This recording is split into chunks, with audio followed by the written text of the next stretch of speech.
Arizona sunsets painted on my soul.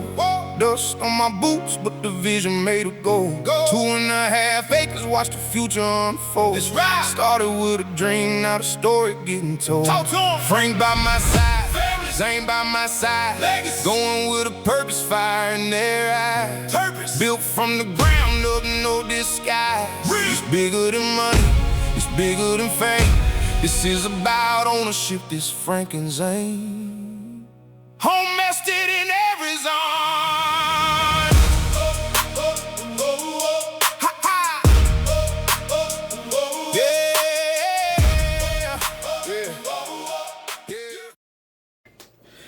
Alright guys, I wanted to make another little short video. My son just got out of the shower. He just woke up. So I wanted to show you guys that I am a single dad.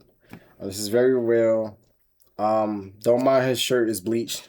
I know you guys looking at him up and down, Chucky pants on, and we both got on our night clothes. So again, the goal is to what, Zane? Never give up. Never give up.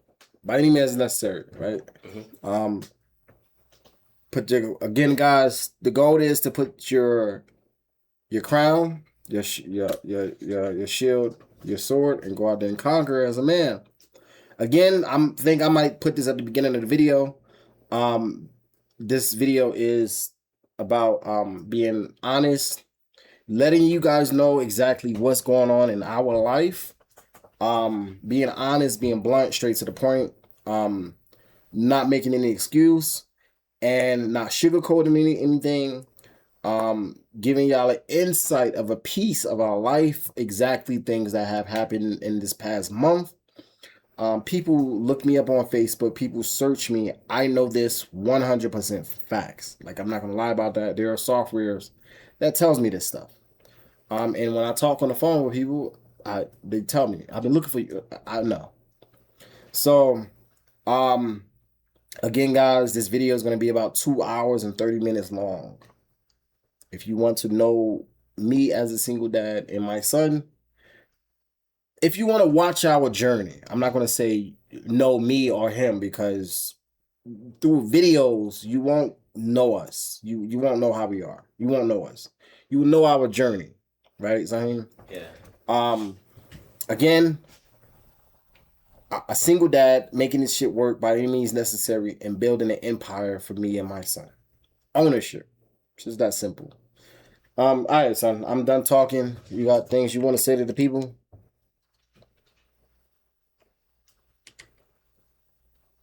If there's something you want to do, you should do it. There's like nothing that should hold you back. Like, if you want to build a tractor, you should build a tractor as much as you can, as best as you can, you know? Come on, speak up. Come on, keep talking, man. Come on. And if you gotta do something, you gotta do it. Like, you shouldn't have to try to come up with excuses, come up with like, oh, like, I can't do it because that's gonna happen. Unless, like, it's something that's major, then it's not stopping you. Yeah, that's very true. More stuff you want to say to people, things going on with us and shit that's been happening this month and whatever. Like, my dad, he has stuff stopping him for what he wants to do, but he still tries his best to do what he wants to do. Thank you. You're welcome. You. Anything else? Or and guys, just understand something. This is the beginning of the video. How can I say this? How can I say this? Even though just the 2 hour and 30 minutes, it may seem like, oh, Frank is losing, Frank is struggling, you know, we're still winning at the end of the day. So I tell people all the time, even my losses is a win. Even when I was homeless, nigga, I was still winning. You know why? I don't know if you know why, but I don't think I told you. I was still fresh. I still had money coming in. I was in a new state, new city. I supported my habits. I ain't had no habits but cigarettes. And I would get a job and a new place. So even my struggles was still a win. Even my losses was still a win. I made it happen. Even out of nothing.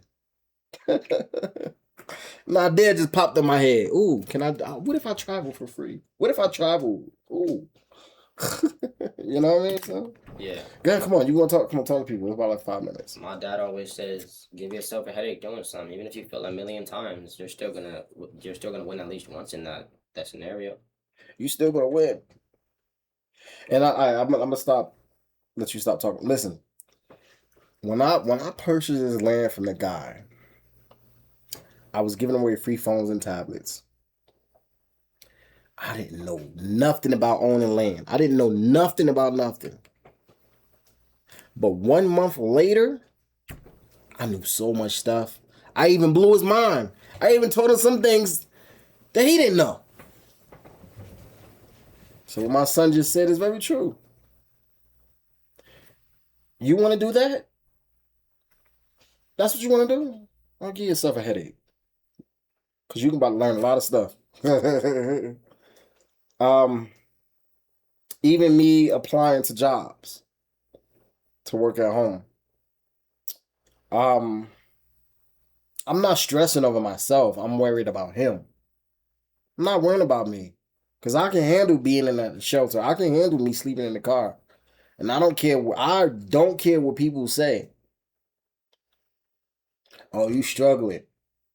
If you don't have $50,000 or $100,000 inside, not even fucking 20, not even fucking $10,000 in your bank account.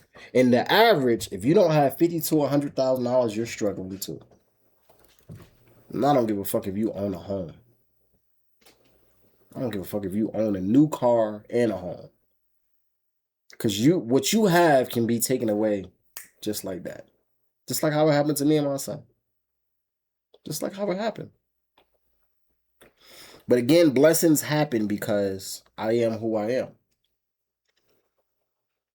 Nipsey Hussle and Eric Thomas, Yeah. Come on. Nipsey Hussle and Eric Thomas. The marathon continues. No, marathon continues.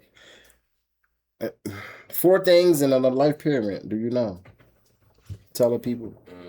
Survival, financial, Status, relationships, and Eric Thomas. and Eric Thomas. The 4 things. Not important, important, emergency, urgent. This is that simple, guys. So, do you remember the paperwork 1 through 5 or some shit like that? 1 through 5. I don't think you remember. I remember plan, schedule. So speak up. Come on. Plan, schedule, put that into action. Mm-hmm. I forgot the 4th one, but I remember the 5th one was when I get out of high school, I'm not gonna work a job. I'm gonna make 3 businesses, build them up to. No, what is 5 businesses, build them up to 300K business. Yeah, you don't gotta do that, but like, yeah. So, all right, guys, this video is 7 minutes long. This is the intro. Again, as you guys, even just off of what is that? 3 things. 4 things, 3 or 4 things, 4 things. Me teaching my son. This is how can you lead a household. I know the people in my past. Frank can't be stable. He don't know how to be stable. He can't raise a kid. And I'm doing it. Huh? Yeah. I'm fucking doing it. And guess what? It's working. And I'm doing a fucking good job at it too. Because with the school, when they call me, what they say to you about you? I'm a leader and other kids are following me. That's what they be telling me. I mean, I doubt myself because I don't think it's true, but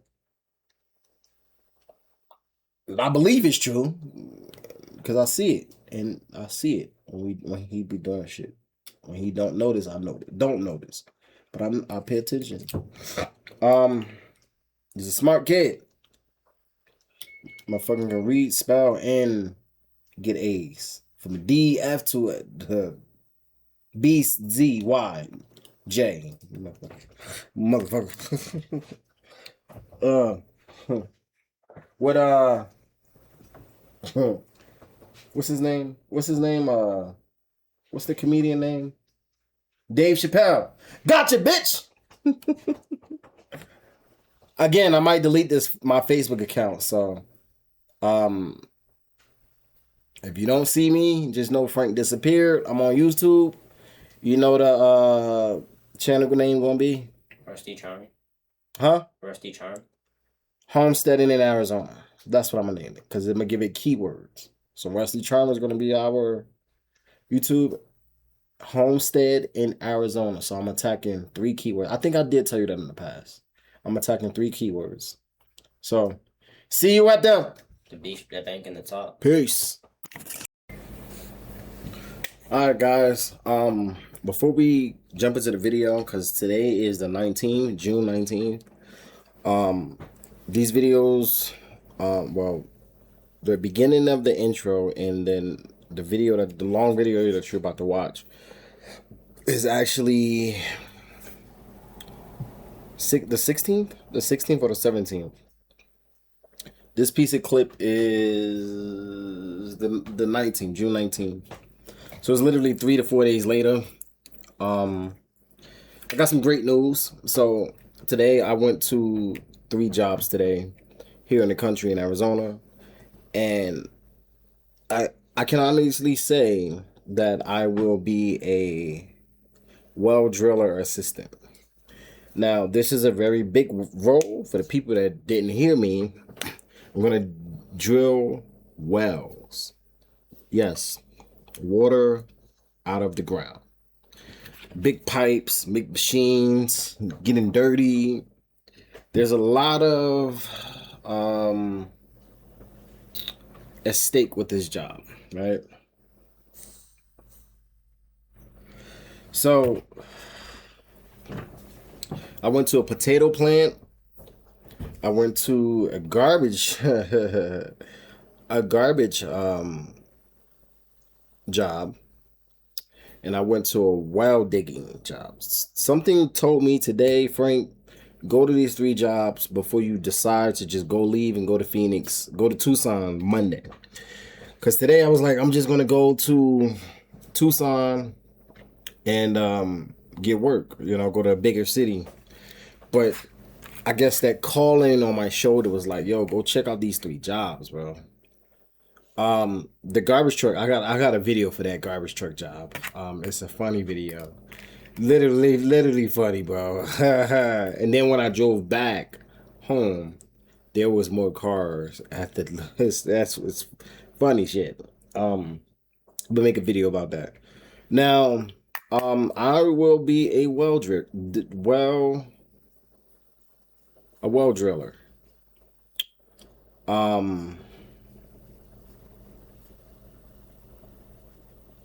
I pray with all high. I pray with all power high, right? Now the reason why I say that is because when I walked into the job, it was great energy, right? And I didn't know what to expect, how it was. The lady I talked to at the front desk, I went to the potato plant and I asked the lady at the end of the application process, I'm like, do you guys have open positions? And she was like, I can't tell you if we do or don't. Like, it was, how can I say it? It was a guessing game. Like, you don't know or you do. Like, so she couldn't tell me. And things like that, I don't like that. Like, because you don't know what positions are open. And then when there's no type of apply, they don't care about your application. This area particularly, even in Arizona, this is Hispanic dominant. So if you're not Hispanic, if you don't speak Spanish, you're not gonna get the job. That's just the way it is. The East Coast is ran by black people. The middle of the map is ran by white people. The West Coast is ran by Hispanics. That's just cut and dry. From New York City all the way down to Florida. It's just that simple. The middle of the map is just nothing but white people, just a red state. The West Coast is the Hispanic dominance, especially in Arizona. One thing, I moved to Yuma,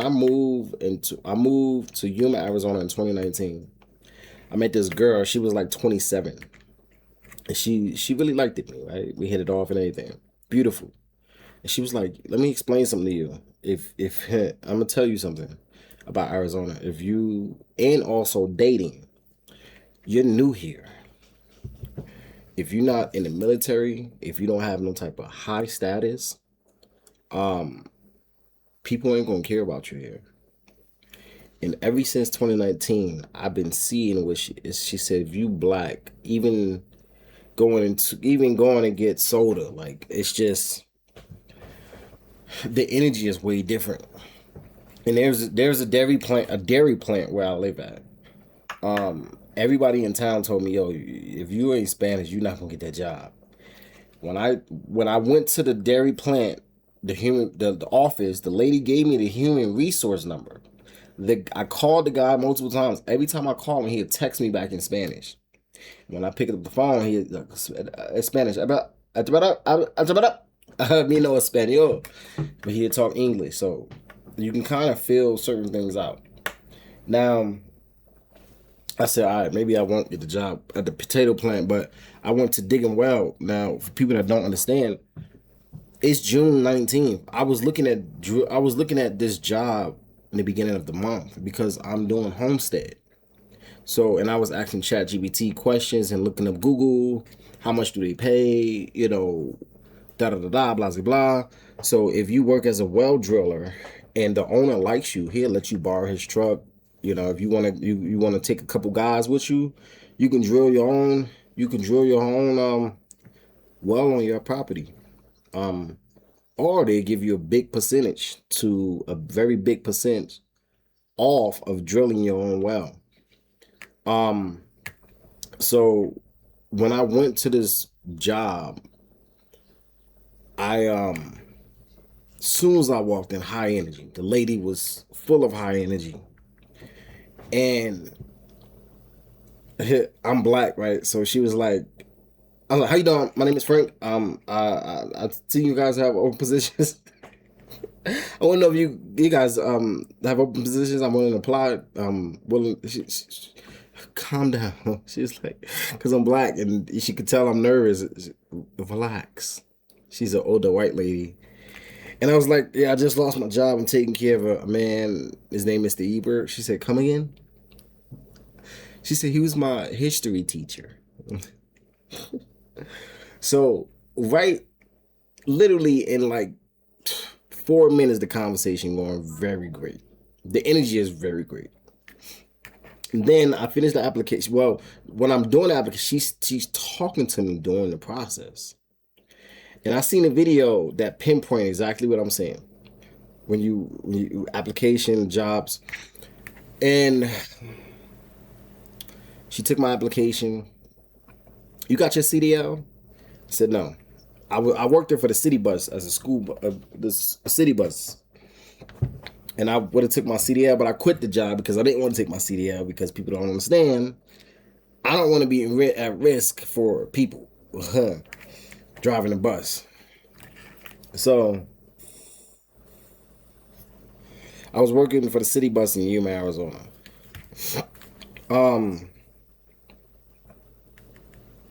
She took the lady at the well, drilling wells assistant.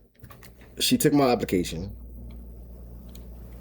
And I was trying to close the energy so I can leave. Thank you for your time, energy, and effort. I appreciate you. I'm a single dad. Give it a, feel sorry moment. I guess not that. Just tell it what it is. And she said, sit down. So she said, you got your CDL? I said, nah. She said, but it's different now, which means companies might not be paying for you to get your CDL. She said it's $5,000 to take your CDL classes now. Just times have changed. It's just different now, bro. And she was talking. I've been through all the United States, and like she was just talking to me through the process. And I watched the old a video like last week. The person was like, if they talking to you about other things besides the job, more than likely 10 out of 10, you're gonna get that job. And that's exactly what she was doing at that job. So she told me I'm about ready to leave because I gave her my application, my resume, and my cover letter. And I'm dressed up. I'm literally dressed up. You know, I got my shoes on and everything. So, um, she said, "Sit down." She went to the back and gave the guy my application. The guy came out and he was interviewing me, but he was kind of talking about the job. He was asking a little bit of off questions, but just about the job. You know, have you ever did drills before? Can you work in this hot heat?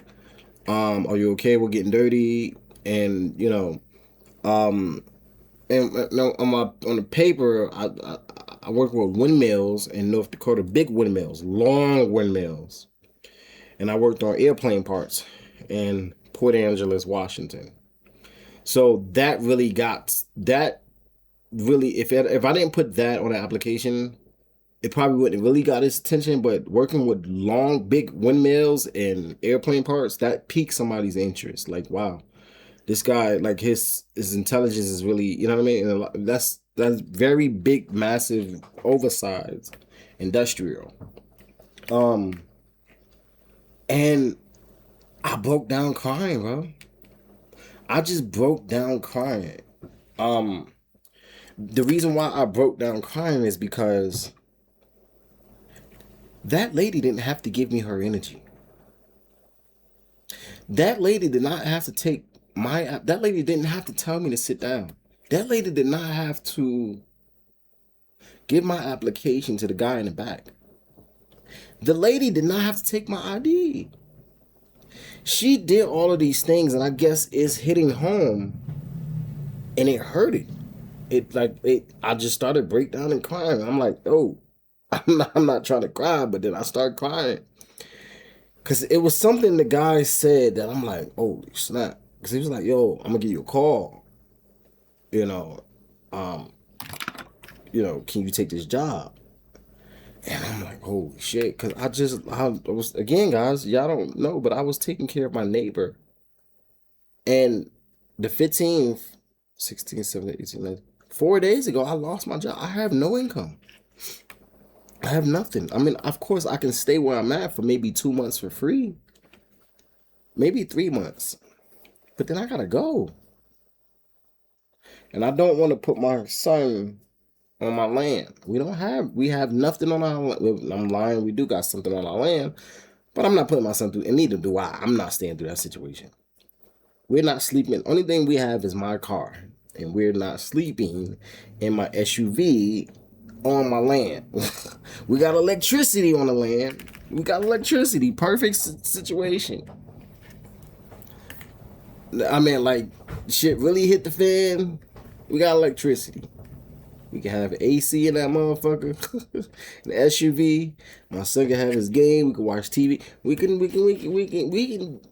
balls to the wall. We can make it work. But I ain't gonna make it work like that. Because I'm gonna get an RV and a fifth wheel or trailer. But I can't believe I broke down crying. And I guess I just literally lost my job. Because my neighbors, he's dying. And I've been applying for jobs. Like this morning, today was kind of a bad start. And I called a lady. They was hiring for still something with airplane parts. And I'm like, yo, I got experience with that. And I called the lady. She like, yeah, I put up your application. You're not qualified. Quick. She like, $39 an hour. That's like $2,000 a week. $39 an hour, guys, from a staffing company. $39. I'm like, yo, what the fuck, bro? $2,000 a week? Nigga, that make me do, take care of what I gotta take, invest some money, get shit together, nigga, what we talking about, man? $39 an hour? So, and I was calling other staffing companies that I applied to. They wasn't picking up the phone. The other staffing company, they wasn't picking up the phone. I'm like, God damn, like yesterday they picked up the phone. Yeah, Frank, just complete the onboard processing. And just call us right back as soon as you finish. I'm like, yo, what the fuck? Because I was going to sleep in my vehicle, Tucson, Arizona, on BLM land. I already stayed in BLM land in Tucson, Arizona, so I know exactly where to go. Because I'm not wasting gas driving 2 hours there and 2 hours back. And I'll be on empty in 4, maybe even 3 days. So I won't even make it till it's payday. I mean, if I go donate some blood or go to People Ready or something, like do something to make some extra gas money, but gas price is expensive, buddy. What am I about to say? Started breaking down crying. And I don't know how he felt, but I told him, I was like, yo, I'm not trying to get y'all to feel sorry for me, but I just bought some land. I lost my job. I'm a single dad. Like, I'm just trying to, I'm trying to get work, bro. Long term. And I'll do whatever it take, bro. I got some dumbbells. Wait. This is what I told the dude. I can't, fuck, man, shit. I said, yo, I got some dumbbells. Wait. What the fuck? Right there? I said I got 30 pounds. Nigga, that shit ain't light, motherfucker. So every day I start working out, whatever. I'm willing to sacrifice, whatever it takes. Certain key words that I say, he probably might hire me. I'm willing to sacrifice. I'm willing to give myself a headache, learn this gig, do whatever it takes. I just don't want to lose everything as a man that I'm already building. And see, the devil, and that's why I say my landlord is the fucking devil. The devil will pull shit away from you. But it can be tomorrow, it can be within an hour, within 5 minutes, within next week, within next month, next year. God is going to make you, it's going to be all worth it. Something that happened for a reason. And right now, I keep telling myself I need to leave this complex. Something bad is going to happen. I need to leave. So, I think things are happening for a reason. It hurts. It sucks. For people that don't understand, I was only making $1,000 a week doing nursing. And even if that, probably twice or 3 times, I may get paid $500 or $700. I was even working for $200. I told my old landlord, just give me free rent, bro. I'll figure out how to make some money. Which, I mean, I did, but just make sure my rent is covered. That's for my son. That's all I'm asking for. Because I don't want to put him through what I've been through. Oh, excuse me. So I was working for $200 a month. And then he gave me free rent. So, and there was a lot of fuck shit going on. You know what I mean? Like thousands of dollars being taken. So my landlord didn't really have it like that. But I just started crying because I guess they didn't have to do that, bro. And I'm black. Literally, I'm black. I just experienced racism. In the video, I tell you what happened. The guy came knocking on, just random dude come knocking on my door. He didn't know that I was trying to he didn't know I was taking care of the guy next door. And I asked him, yo, you hiring? And just because I'm black, and I had my shirt off, and then, nah, I'm not hiring. Nigga, you came knocking at my door out of the blue. You think I'm gonna be dressed the fuck up, suit and tie? Nigga, I can be butt naked, nigga. You randomly, you just knocking on somebody's door. But everybody that I come across, they say, oh, he was my teacher. He was my teacher. He was my teacher. He's my teacher. So I guess the person that I took care of had a lot of leverage in this area, and a lot of people, everybody knows him. So, for one, that gave me leverage. For two, I'm dressed up a button down. I got my pants on. I dress pants. I got my shoes on, and I'm quite sure that lady was like, "Listen, it's a black guy out there. He's trying to get a job. He's just well dressed. His resume look nice. He got a resume and a cover letter. And y'all got to remember, drilling wells, people. These are not jobs people go to. Drilling wells. These are not random. These are not random jobs. People, oh, I want to just go drill some well. Nah, bro. And they need help. I know they need help. These are not random jobs people just go to. And we in the country. You want to get a hand selected fewer people. So me going to that job, it was a blessing today. And I even went. I filled up the gas tank. I put my $60 in my gas tank. And I had a full tank of gas. And put the gas to the fucking floor and let the pipes hit. This is all I got left to my name. This is all I got left to my name. $30 fucking damn dollars. $30 damn dollars is all I got to my name. $30 damn dollars to my name. That's all I got. And this is for gas.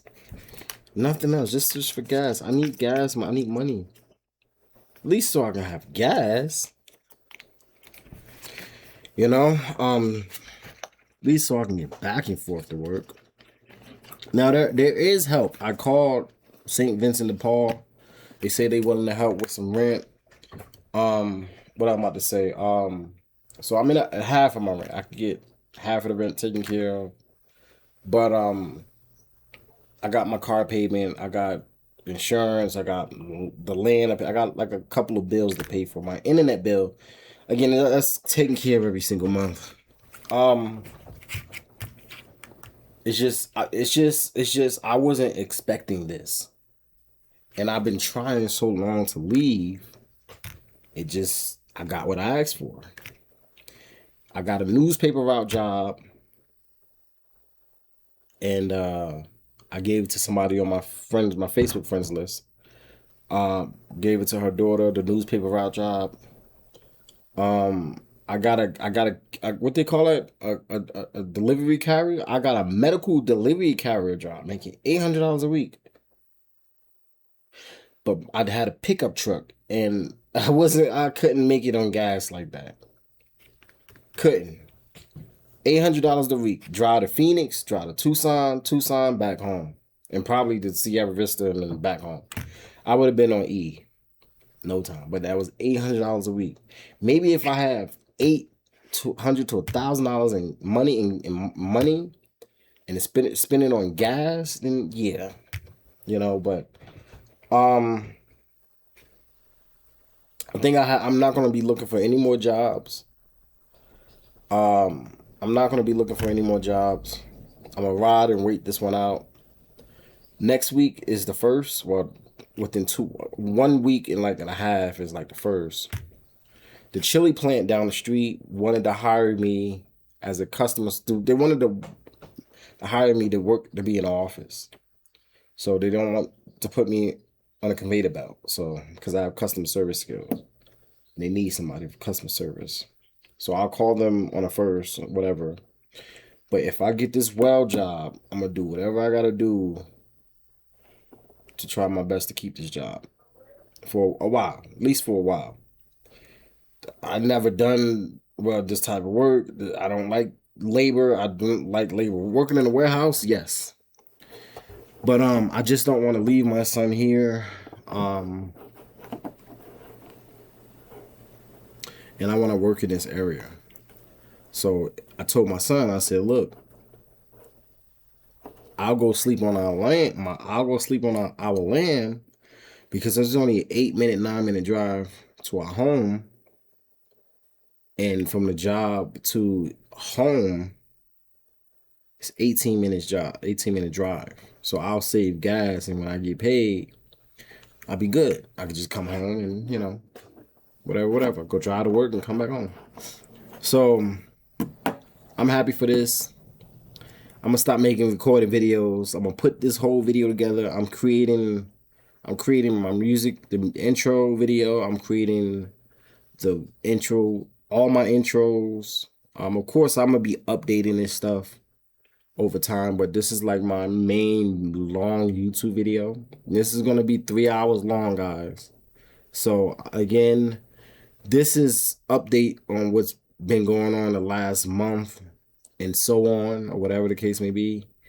A lot of people always search me up, ask me what I'm up to and shit like that. I'm telling you my life story.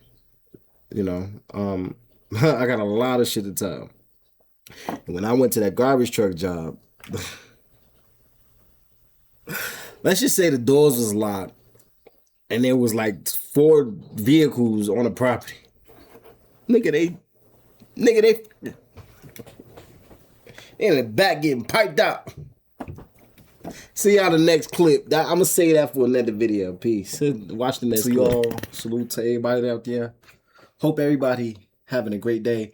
Before we start this video, I just want to say, never give up. Never give up. I got some exciting news. I'm gonna keep y'all updated on exactly what everything that's going on. Tell y'all what's the plans, what's gonna happen, what's about to happen. But for all my men out there, I need all my ladies to go get my men this cologne right here. When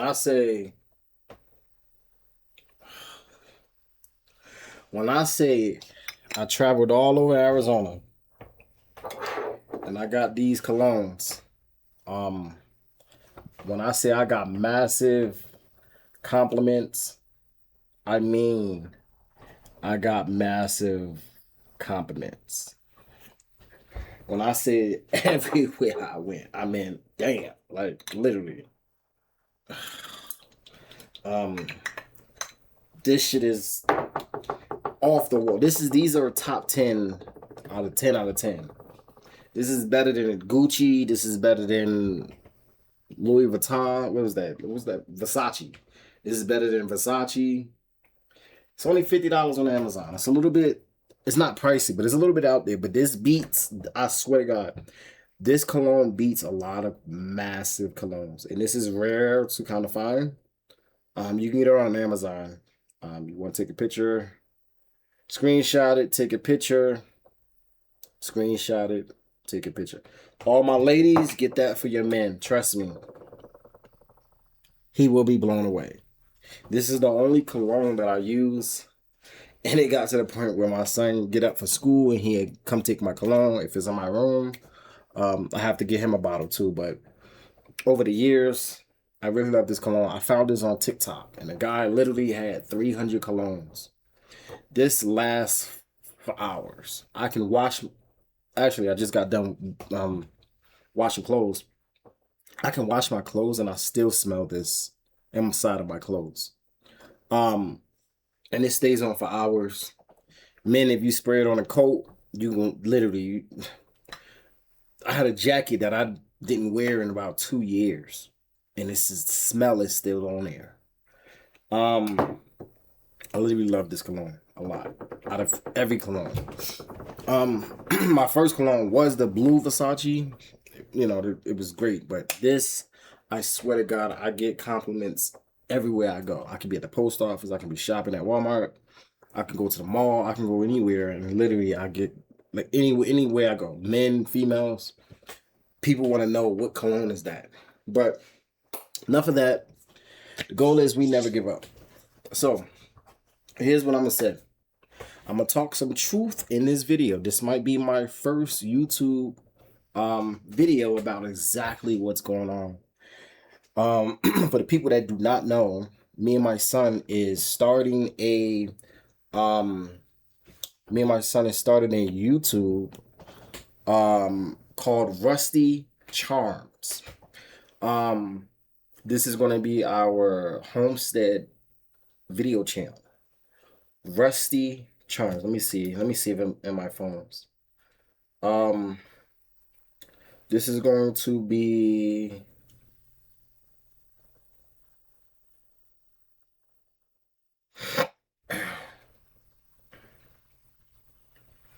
Did it go sideways? I can't go sideways. Okay, my sideways feature is off.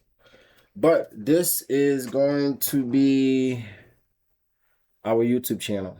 Rusty Charms Homestead in Arizona. That's what I think I might call it. Rusty Charms Homestead in Arizona. Actually, this video is about Rusty Charm. Things may be rusty, but there's a charm behind it.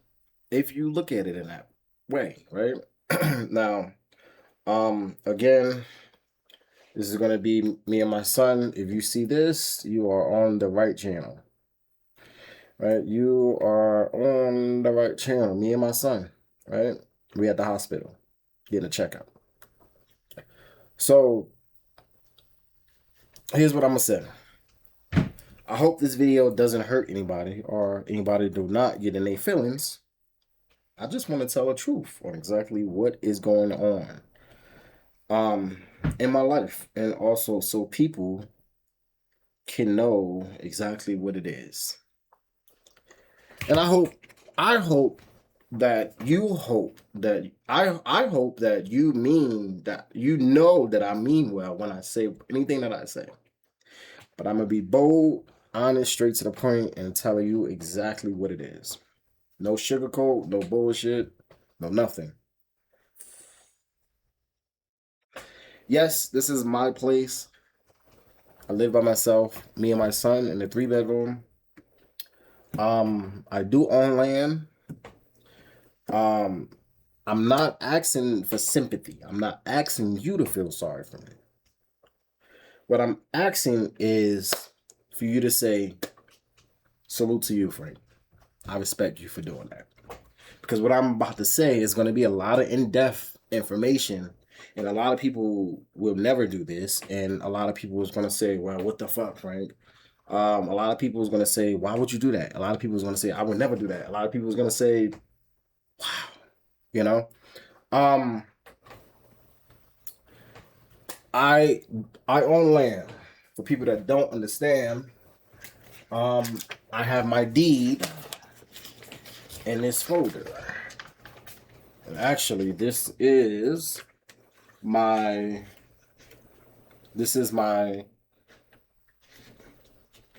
police pulled me over, I can just pull this folder, I'll give it to them. So for the people that don't understand, I own land. I'm not going to show too much, but you can see land purchase agreement. The seller and then the buyer, land purchase agreement. I'm not going to show too much, but this is a contract that I have put together. Yeah, I'm not going to show you. I got my particle numbers. I put this together. And then I also have the courthouse records, right? State of Arizona. I'm trying not to show too much information. Oh, well, maybe I just did. Fuck. But yeah, just know I'm not really gonna show this. The mailing address, the taxes is gonna go to me. So I have got a what you call it, a what did you call that? It's a I have got when I got a quick claim deed. People don't understand what that means. This is my fault. Cops pull me over, I just pull this out, give it to them. It's my insurance, my tags, and everything like that. So I do own land. I'm not going to show the court documents, the deed documents. I'm not going to show all of that. And the goal is to, what I'm going to do is I'm going to build a dome. So this is a dome. I'm going to build a dome house. As you guys can see, it's pretty big. Okay. So I'm going to build a dome home. This is the windows. You can see how big it is compared to the ladder that's in there. This is the outside. So the guy that does this here, he lives in my area, and what he is doing is putting foam. He's actually spraying foam on the dome. As you guys can see in the windows, you got the windows already in there. Give me a second, guys. So he's spraying foam onto the dome, right? Um Literally it takes maybe 2 days. So the new way of construction is styrofoam, memory foam, foam, just foam, because it's cheaper to move, it's easy to move. And he have like in his pickup truck, in his trailer, he have about two or three 55-gallon drums of liquid of foam. But this is his creation. This is his creation of liquid, and it's like rock concrete, the foam. And let me see here. And this is the completion of it. So the following day, which is the third day, he will paint the home. So he will coat the foam on. He will coat the foam on the dome and then paint the home. And actually his is red. He also did his. I really love the way he built his dome. I really love the way he built his dome. If I can find it on YouTube. Give me a second, guys. Where's it at? I don't know where's it at. But actually what he have done is he has built him a massive bigger dome. So listen, let me explain this to you guys, because people don't understand. I'm not going to go to pouring hundreds of concrete bags for the stem wall and footer. In our last 2 episodes, we assembled our dome frame, secured the frame to the stem wall, and then installed 17 custom steel window and door frames. Yesterday was a really rough work day due to the high winds. Thankfully, Mark and Kyle were able to push through the weather and install all the good thing about this guy that lives in my area, he lives in my area, that's for one. For two, he actually no, this is not it. Okay, so here's what I want to show you guys, because it's on their channel. So, and this blew my mind when I seen it. As you guys can see, the guy that builds these domes, this is his house right here. So I want you to understand something. This is his house. If you want to see it, you can type on YouTube, Best Bone Ranch. They got 30,000 followers. Salute to them, because if it wasn't for them, I probably wouldn't have really never thought about living in a dome. But this is what I think I'm going to do. So you can screenshot their YouTube channel. This is the guy that builds the homes. So when I watched this video here, it's a nice little tiny home. If you want to start an online business, you have to understand that he have a very nice tiny home. And let me see, I'm trying to hold on, give me a second. So you can see on the outside, you can see here the guy with the dreads, that's who build the homes. You see how big the dome is, them standing outside. As soon as he sprayed a memory foam on it, this video goes into details about living with a foam and metal. And he spray painted red. Well, rose red, basically. Let me go a little bit in detail. This is one of his gardens. It's not really much, but this is a garden. I'm gonna just play a little bit of clip for you guys so you guys can see exactly what it is, which I think is really, really cool. So let me see. Go this way. Okay, cool. So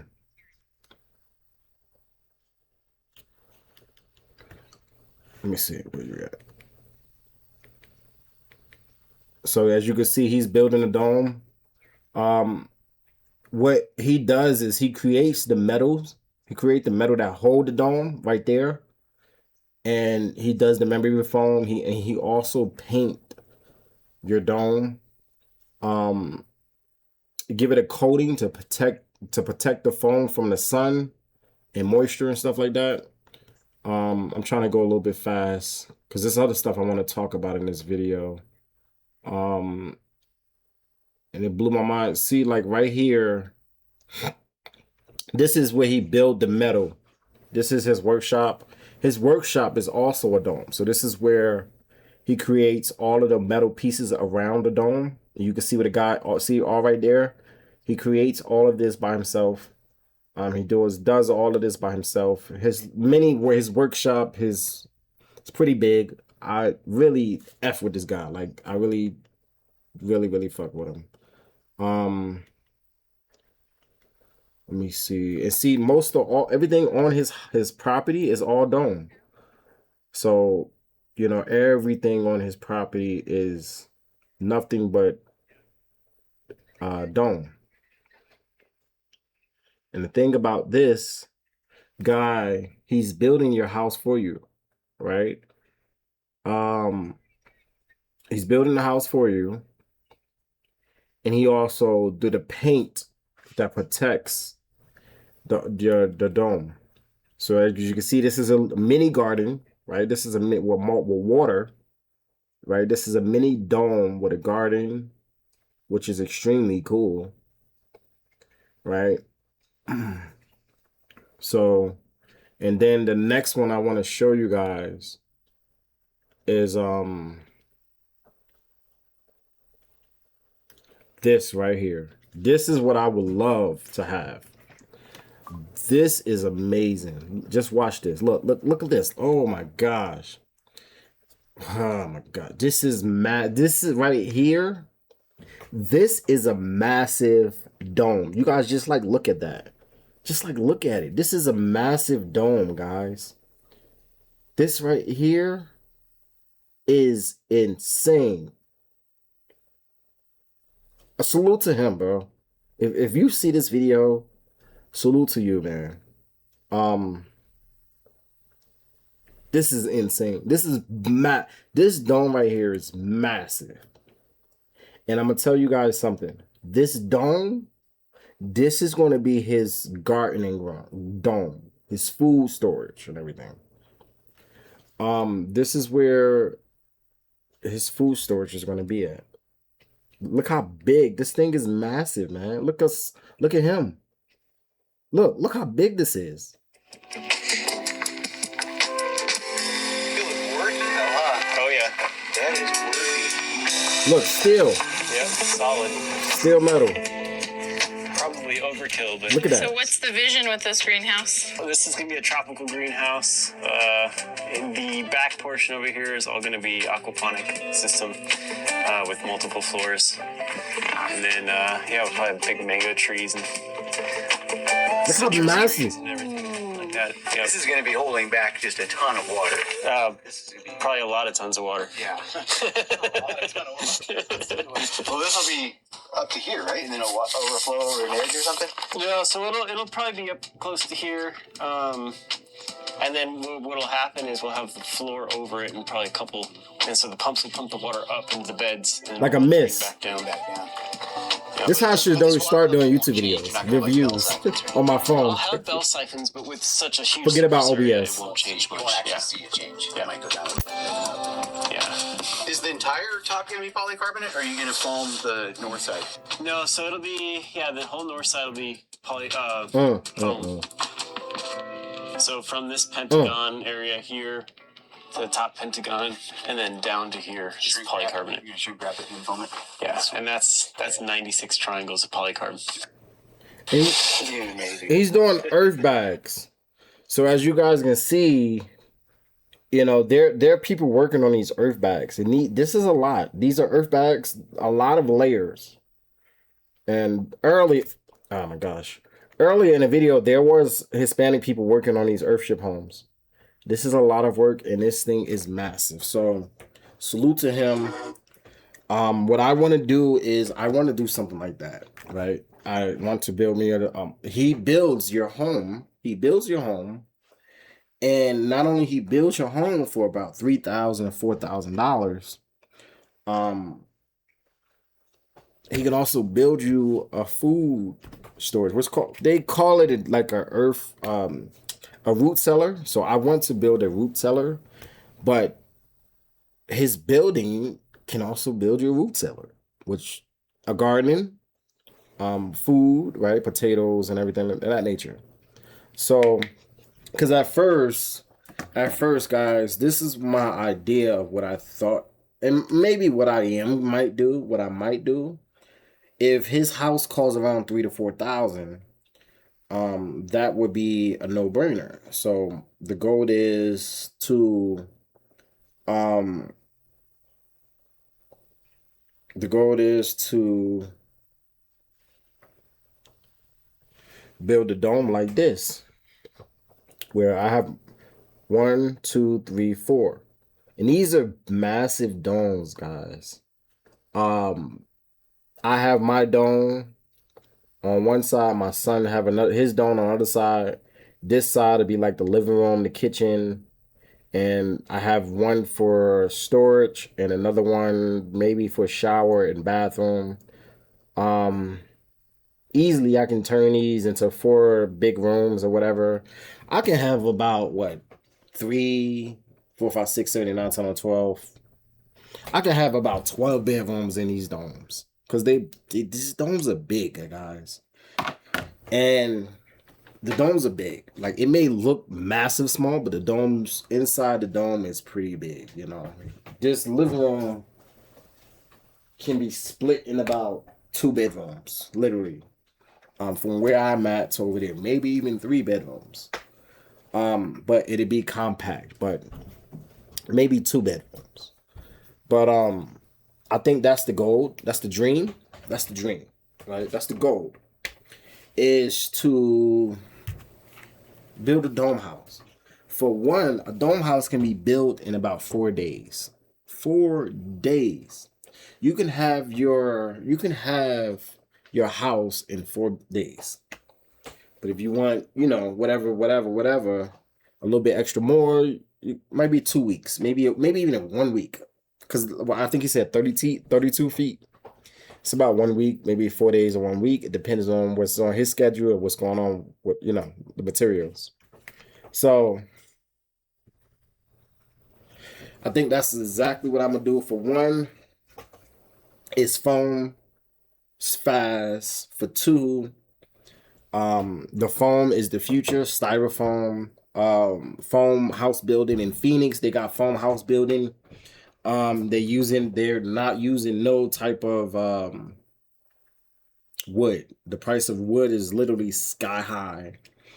And it costs an arm and a leg just for delivery to deliver the wood. But with styrofoam, I can carry the styrofoam. My 14-year-old son can carry the styrofoam. A 5-year-old kid can carry 1 block of styrofoam. So, in Phoenix, even in Tucson, Arizona, these are where the companies are at. They build houses in California, Texas, Arizona. So it's proven to work. And people don't understand that styrofoam is windproof up to 200 miles. And it can survive an earthquake. Now, what people don't understand, I kind of like styrofoam better than wood building anyway, is because for one is windproof, for two is earthquake proof, for three it is earthquake proof, and for three it is hurricane proof. Now, for people that don't understand, when you build wood, you're leaving gaps between the wood. You're leaving gaps like a 2 to 4 inch gap between wood and installation. So you're leaving like that much gap in between the walls.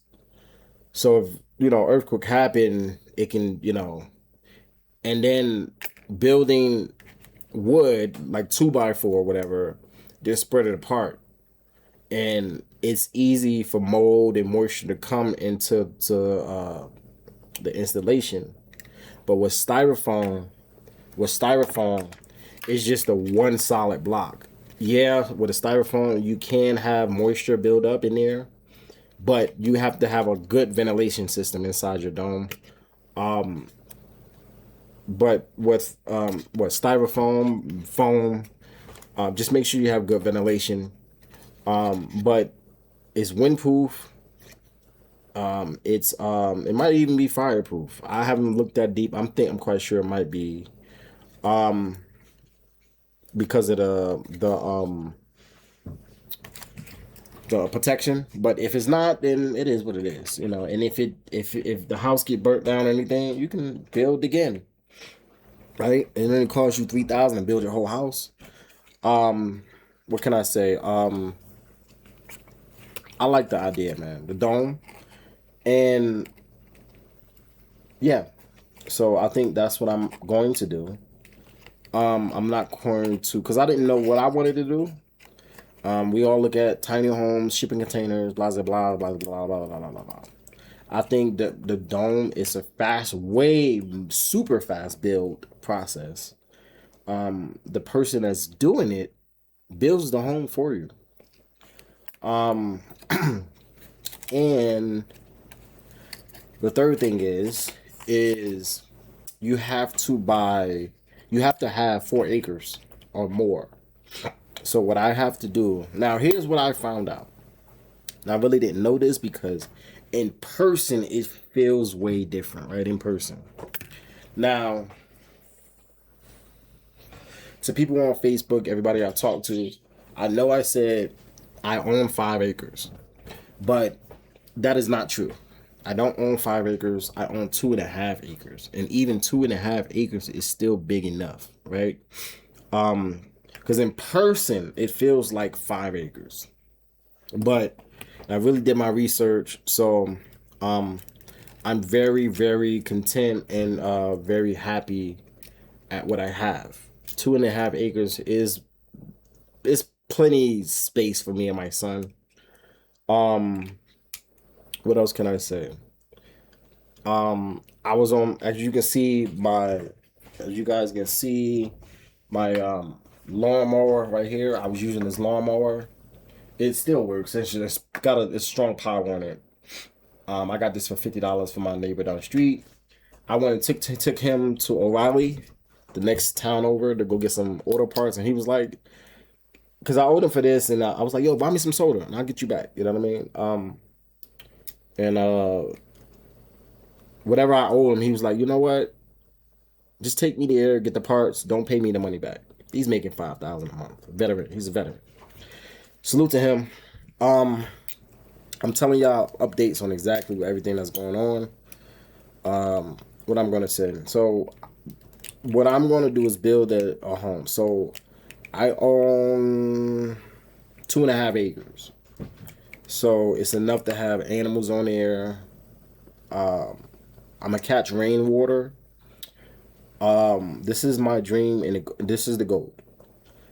Build a dome home. Build like 1, 2, 3, 4, 5 dome homes, because they're like $3,000 to $4,000 a piece.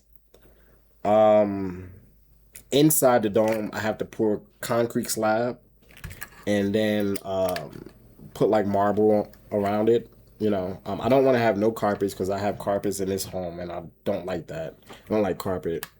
As you guys can see, I mean, it's fake wood right here and shit. So fake wood, but it's, you know, this house was gutted. So my old landlord, he did an amazing job fixing this place up for me and my son. Even though we are in the country houses are really not the best, but you want to deal with the bullshit, you live in the country. You want to deal with luxury, you live in the city. That's the truth. What else can I say? And again, this video, I'm just speaking my truth on exactly what it is and let people know what's up. So, what else can I say? I'm gonna build 5 dome homes. The middle of the dome is gonna be the living room. My son is gonna have his own dome. I'm gonna have my own dome, and there's gonna be 2 domes in the back. I might use one for storage, and one for the bathroom. I'm thinking, you know. I really wanted to build one, two, three, four domes. I just have four big domes, you know, just four big domes, right? That can have a lot of rooms in them. And I might build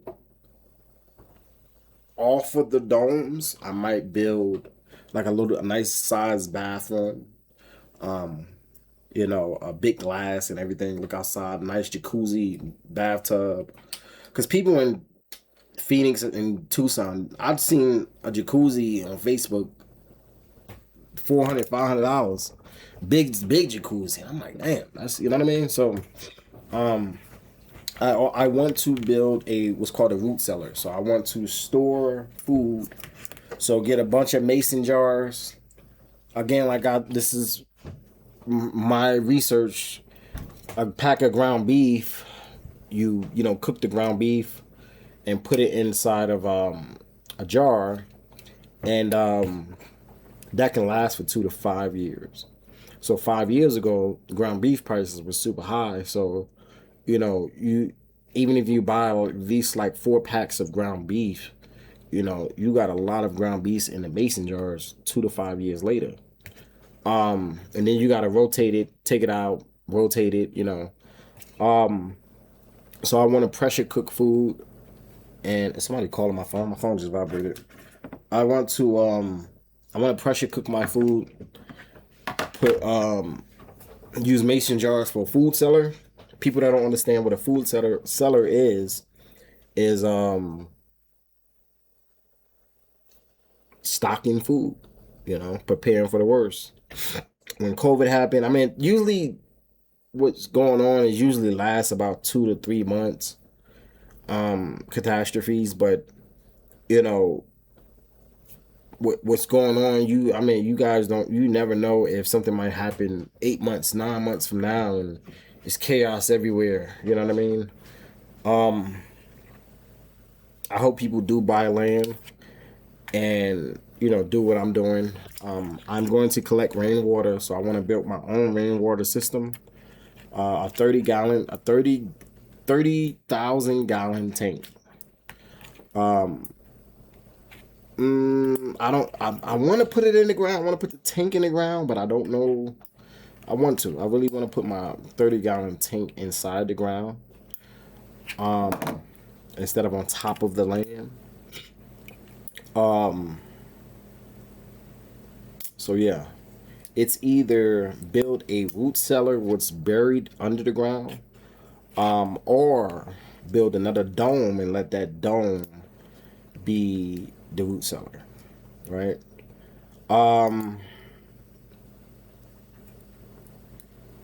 I don't know, because I'm thinking my gardening will be a big dome like his, and build my root cellar separately, because you're not supposed to have moisture.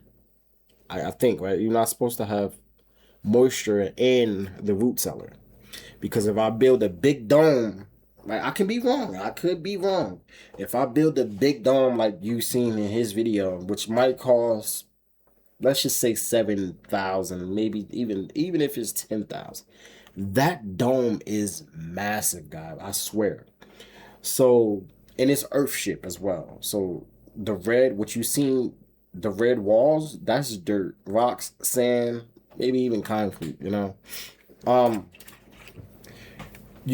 if I build something big like that and have the root cellar inside the dome, so I build the root cellar first, put it in the ground, and then build the dome on top of it. I thought about it. It's nice. It can be done. Maybe it can be done depending on the doors on the root cellar. So put my root cellar in the ground and put a big dome over the root cellar. If a chaos happen, people come here.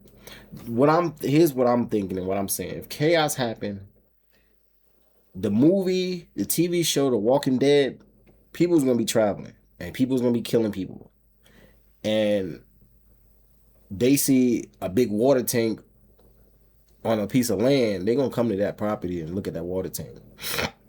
But if, you know, you have water you have water, your water tank in ground, your root cellar in ground. They really don't know, and there's nothing on the top of the land. They can't really see that it's something massive there. And even I was also thinking about putting the domes in ground, inside the ground. So if you look at my land, it's like you can see nothing. Like, you know what I mean? People are actually better building houses underground than on top of ground. And you keep the place. It keeps cool. It keeps cool. So I think what they say in the winter time is a little bit warmer, and the summertime is cooler, right? If the houses are in the ground. So in ground, on top of ground, this is what I'm trying to figure out, right? But also with floods, this is what when it comes to floods, this is what I think I'm gonna have to study on. Now, what I could do is this be the dome, and the like I will have something like this, so even if it does flood, the flood won't come down to the dome in the dirt, because the water is going up here. So if the water's going up here and my house is underground, then I won't get flooded. What else can I say? My root cellar, it won't get flooded. So I will bury all the dirt from under the ground, and my house would be level like this. And over top of my house, a long way, what I will have is something like this. So if it does flood to up here, the barrels that's right here, that's underground, is covering my home. So it's not difficult to understand. It's just about the matter of getting it done. Now, if you watch to the end of this video, I appreciate your time, and your effort. I appreciate you for watching this video, sincerely. Now, I want to get into something personal. Again, like I said in the beginning, we never give up, right? So, I make long videos. I like making long videos. I'm getting back into YouTube. This is going to be my first long video on YouTube. Now, I have been taking care of this guy, my neighbor, for about 1.5 years. And the new landlord have texted me that they no longer need me anymore. So basically what happened was, I just got done changing a guy. The landlord called the ambulance because he was having a mild heart attack. And it's right now it's 6:18. On the 15th, she texts me she no longer needs my service. She's my language, but she's a B. She's a bitch. I'm not gonna say too much in this video, but hospice is gonna take care of her. So this is exactly what the text what she said. She said, okay, he is coming home tomorrow. I understand you have been paid for this month, which is June. He is going on hospice. And so after this month, June, you won't be needed to take care of him. Thank you for everything you have done for him. So, and this is the text message that she have sent. I screenshot it. I didn't want to show her number or anything, but I basically lost my main income. But it's not hard for me to get a job because I got my resume and my cover letters. Right? So, actually, it's my resume and my cover letters here. My resume, my cover letters. Right? I'm not going to show it to y'all, but personal information on here.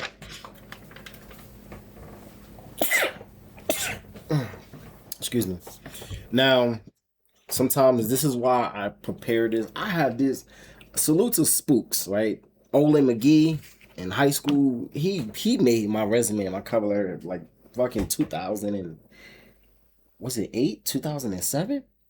And I just been updating that resume ever since. I had new jobs. 2007, I had that resume, the resume and the cover letter since 2007, and they've been since 20 years. That shit been working, bro. Everywhere I go to a job or something, they say, "Wow, this resume is amazing."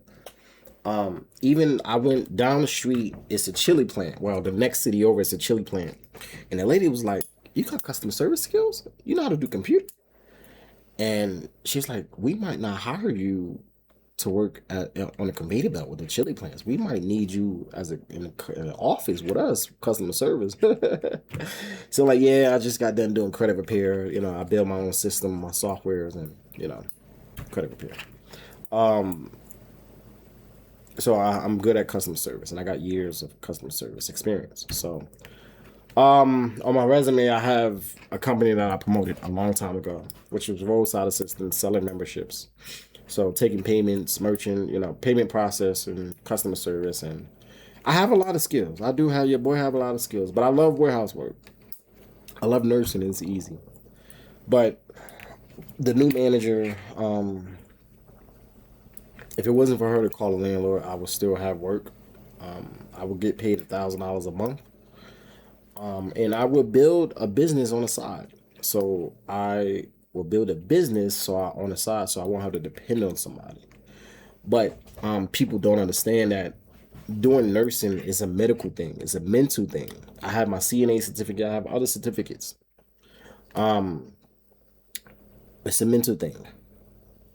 And I'm also a single parent too. So people don't understand this concept of when I get super stressed or my body, I'm super worn out or, I'm massively stressed out, you know. It's a challenge. It's really a challenge. And when you know somebody is dying, that eats at you alive, you know.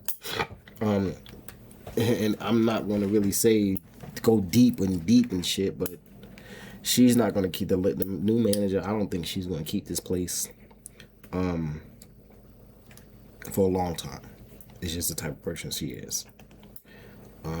Her being a hoarder, on drugs, and people coming in and out of her place, and the same French friends, and it's just, I'm not gonna go too much in details, but she's a great person. I love her dearly, but it's just your actions, The guy I was taking care of, he don't want to be resuscitated, bring back to life. He just want to go and pass away. He was forcing himself to die. He was not eating. He didn't want to get in a wheelchair. He didn't want to do anything. He lost about 75 pounds in literally 2 weeks. Literally, I can see his rib cage every time I change him. And again, salute to the manager. She done all that she can with me, my son. But I don't like phony people, and I don't like fake people. I don't like bullshit, I had my fair share, and people make you feel wrong because they are wrong.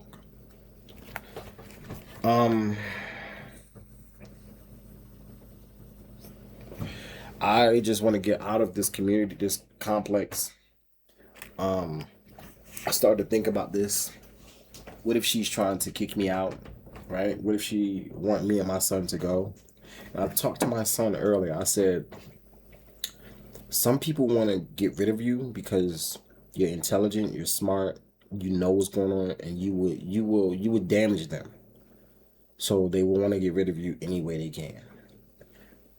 Technically, I don't think this is my landlord's intentions, but I think it was a purpose. And it feels that way, but it don't feel that way. You know what I mean? And I think it really feels that way. Because I can shut this whole shit down, this whole building, the apartment complex. But I'm not going to do that, right? I'm not going to do that. Everybody here do wear, they give you the shirt off their back. So for the people that do watch this, I know I go over the same thing sometimes repeatedly, but I'm just letting y'all know piece of my life, not my whole life, but a piece of part of my life. And this is why I want to build a business and own land, because you get people the power and the control of your life. They will take advantage of that, and they don't give a fuck about you, literally. Now, again, like I said, I love the landlord. It's just I don't like the actions that she do. Fuck her, just like she say fuck me. I'm a grumpy old man that complain a lot, and I know you gonna talk about me, so I'm gonna talk back. I'm gonna talk about you too. I'd rather for somebody to talk about me, complain, instead of doing fucked up, phony shit behind my back. You know what I mean? And at least I'm honest with you. Up front, I'm honest. You know. Like I told my son, it's always great to have ownership. So this is why when the opportunity came, and this was a great opportunity. You know, the guy wanted me to put $1,000 down to own the land, and then $300 a month. And the land is officially mine. So the guy is 81 years old. He's gonna pass away soon. He's gonna pass away soon. I'm talking about the person that owns the land. He's gonna pass away. The county here is if if he passed away, the county automatically give the land to me. So, and I mean, it'd be cool to, you know, pay him 4 months, $300, until the bank purchase the land and give him the big check. It'd be cool, but I can also ride this thing out. Just pay him $300 a month for the land, because he won't live that long. He just won't. What I was about to say, maybe he will live until he's 90, but you know, he's a great guy. He's a great spirit. But we'll see what happens, right? So I'm getting another bank account, which is a federal bank account, credit union, and then I will have them purchase the land, and then, you know, and then it makes. I'm not trying to make it sound harsh, but it's just, if the banks purchase the land, because the land is 20 grand. If the banks purchase the land, then I gotta pay interest to the bank. I gotta pay interest to the bank, so that's an extra $20,000 for 40 grand. If that was the case, I should have just bought 40 acres. You know what I mean? So I think I'm gonna just ride this out. The best move is just to ride this out and just pay him $300 a month. That's the goal. That should be the goal. But the old man that I take care of next door, he's 84 years old. He's dying. He's passing away. What else can I say? So literally at fucking June 15th, I had no income. And I'm like fucked. You know? This is why I kept telling my son, I don't like getting paid from people that's private. You know, the old landlord was paying me under the table. He was giving me cash. I don't like getting paid from people privately. I don't like getting paid private pay. Even when I was doing the cell phones, I have to depend and wait on the manager to pay me. And I don't like that, because they won't even pay you today, they pay you tomorrow, and things will look funny, and you owe me $100, and it's like, damn, what the fuck, bro? Like, so I stopped doing the free phones and tablets because the manager, he would not communicate. And in the beginning, he made me lose about $100 to $200 because he would take 4 days and then he'll reply back. And it's like, bro, you got to learn how to communicate with your agents. I was a manager, but you got to learn how to communicate with your team, bro. Like, bad communication skills is not good, bro. you wait a week to reply, or you say we can talk on the phone, and then I call you and then go straight to voicemail. I was like, what the fuck? What are we doing? You know what I mean? So I stopped doing the free phones and tablets, and I have to pay for the phones up front. So I spent $240 for a box of 20 of phones, and it's $240, but I'll make $200.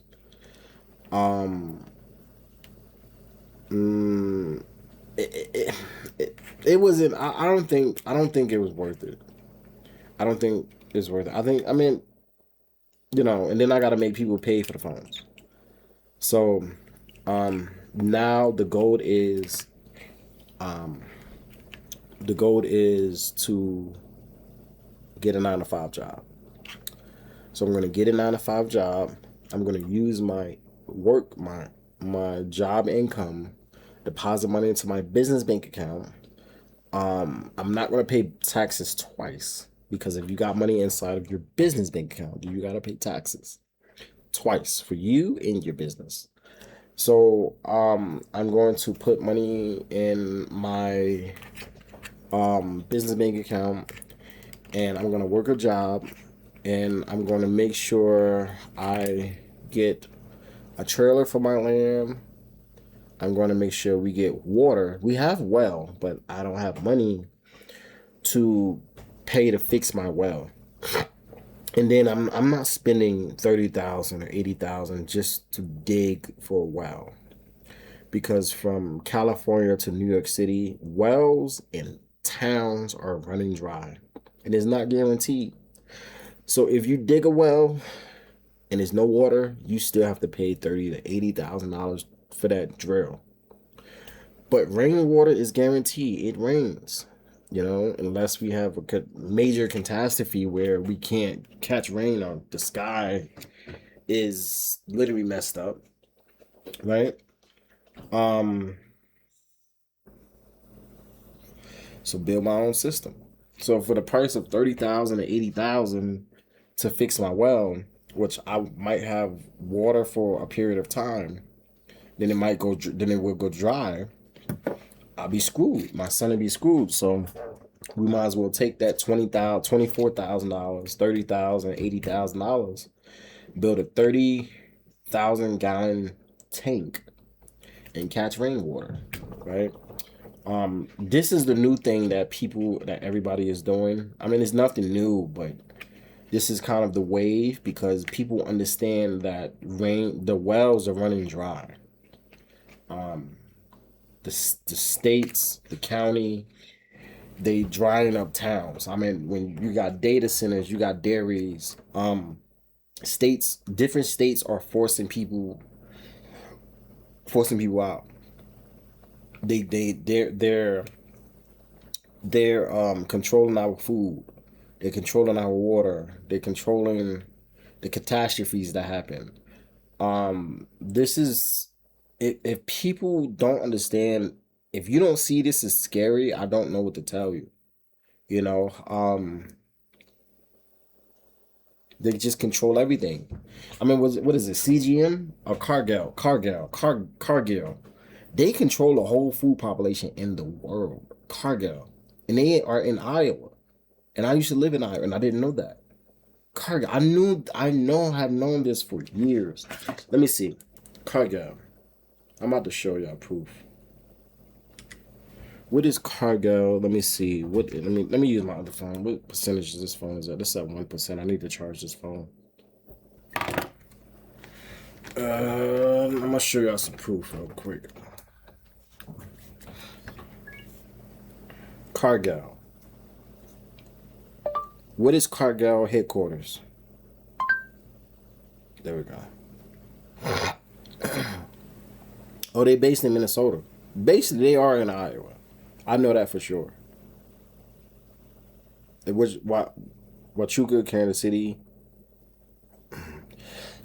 but they are in Iowa. I know that for sure. But this company right here, they control the world's food population, and a lot of people don't know that. They control the whole food industry. McDonald's, KFC, farmers, they control everything, bro. The growth. They control the food population in the world. The world. A lot of people don't know this. I was trying to find their logo so you can see their logo, but let me see. Let me see something. Do Cargill controls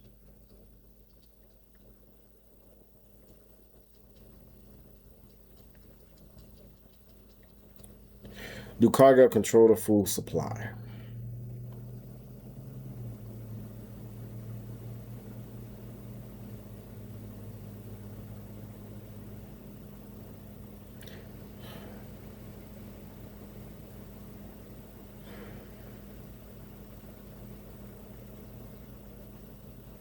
Cargill acts as a massive middleman connecting farmers.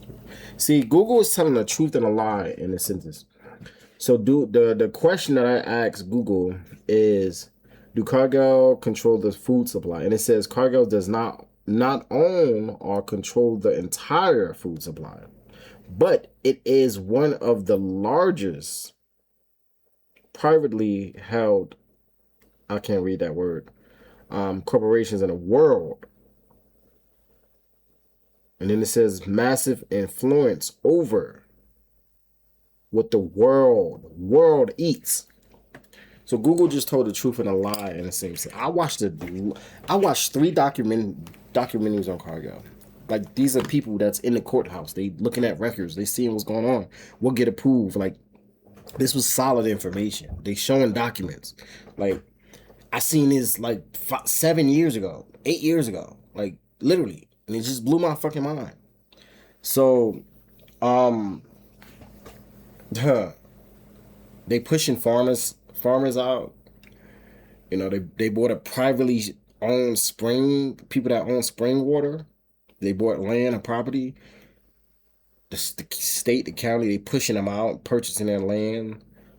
Even now, these data centers are trying to buy people farms. You know, $10 million, $70 million, $60 million. You know what I mean? So, that's a lot of fucking paper. But and if some people don't sell, then they're gonna force them out. You know, it's like, it sucks because you don't want to give up your land or your home, but if they building that shit, you might as well take that money, or they're gonna force you out. $60 million. I mean, you can pay everybody in the family money and just build over. You know, or just go to another country and build there, and invest a lot of money. Because for $300,000, you can live off of that for 14 years. Trust me, I have done the math. I got my Google spreadsheet. 14 years, me and my son can live off of that, like, comfortably. Very good. The most expensive thing you're gonna have for 14 years is your food, which is $10,000. What I was about to say, they offering you $60 million. Everybody in that owns that land, and everybody that's have that relationship with that land, I mean, what? Just give them fucking $6 million a piece. You know, let me do the math. 6 times 5, 6 times 10, 6 times 10 people, 10 families. Everybody take $6 million a piece, and that's a lot of money. Invest $1 million, shit, in fucking, I think, in dividends. Investing $1 million, I'm thinking you getting back like $5,000 a month. So, probably more than that. You probably might get about 15 grand, 5,000 in dividends, or 15,000 a month each month, and you still got the $1 million inside of mutual funds. I could be wrong on the numbers, but it's a lot, bro. It's a lot. So I'm gonna work a job. I lost my job within a couple of hours. Matter of fact, within a couple of hours, I lost my job. My main income. But I'm not stressed about that because I know the person that I am. I'm a go-getter. I'm a hustler. I never give up. I never give up, guys. I traveled state to state, shelter to shelter. And if I'm in a new city, if I want to go to Washington, Seattle, I would go stay in a shelter, and I would get a job the next week, or actually the next day. Well, the next week, because I want that first week I want to explore the city. Ask people what's the baddest part of the area. Make sure I have a suitcase and a book bag, a storage unit, bus pass. I got $200 to. I get paid this Friday. Next week I'm getting paid another $400. So I got money coming in. So I don't need. I got fresh clothes. I don't need for nothing. So I taught myself how to survive at the age of 13. The streets raised me. From my hometown was Newark, New Jersey, Irvington, East Orange, the ghetto, the hood. But my mom died when I was 13. My dad when I was 10. So I taught myself how to survive. And this is the next level. Owning land is the next level of survival. And I think this is going to be the long-term move for me and my son. What can I say? I'm excited. I'm happy about this. Even living here in this 3-bedroom, the city will cut off the water. Because they're using the backup water, but not the main water, which is kind of weird. I don't understand why. Maybe the pressure is better on the second supply than the main supply, which I don't understand it. But the fucking landlord made me lose my income, you know. If she would have never called the ambulance, you know. She don't fix nothing in this motherfucker. She don't care. She's selfish. She don't care about her. But I digest to those people that are selfish. I digest. Here nor there. The shit gonna come back and bite you in the ass 10 times harder.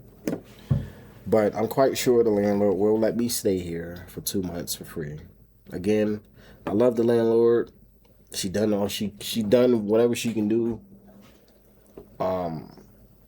Without bad intentions. Hopefully. But it was one big incident that I would never forgive her. When she tried to get me taken away from my son. Over nothing. Nothing. And I don't like fuck people that try to do that to their kids. Because you don't care. That shows you are an evil bitch. Evil motherfucker. You the devil. You know. And people don't understand me. I don't pick sides. So if you tell somebody not to come to this property, I'm not picking your side, and I'm not picking his side. I'm neutral. I'm gonna hear your point of view. I'm gonna hear your point of view, and I'm gonna hear this person's point of view. And then I'll make the decision. Who's telling the truth and who's lying? So I don't pick sides for people. That's not your issues. Is not my problems. I live in the country. I live about 4 hours away from Phoenix. I could go to Phoenix and I can get a job today. That's not a problem for me to get work. It's not a problem for me to get a job. It's just things was not what it was 4 years ago, 5 years ago. It's way different now. So I stayed put where I'm at now for 3 years. This is the longest time that I stayed put somewhere for a long time, like since my 20s, literally. Iowa, I just kept coming back to Iowa. The job market was always booming. Iowa was cheap. The country, just stay the fuck out of people's way and mind your business. Go to work, do what you got to handle your responsibilities. And people will leave you alone.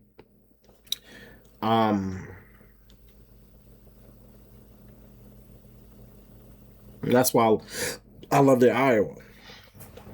Now, so the goal is to get a trailer and get IBC tote container water. I have electricity on my land. I have electricity on my land. I have a light pole on my land, and I have a well on my land, and I also have properties on my land.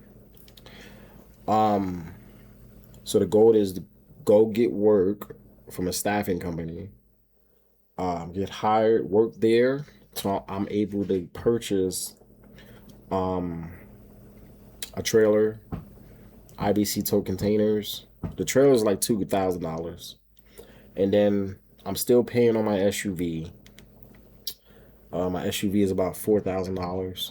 The bank did some shady stuff with my loan, and so I'm stuck in between a rock and a hard plate. But they added $700 here, $600 here, and I'm like, what the heck? My payments is $179 a month, and yeah, it's like crazy.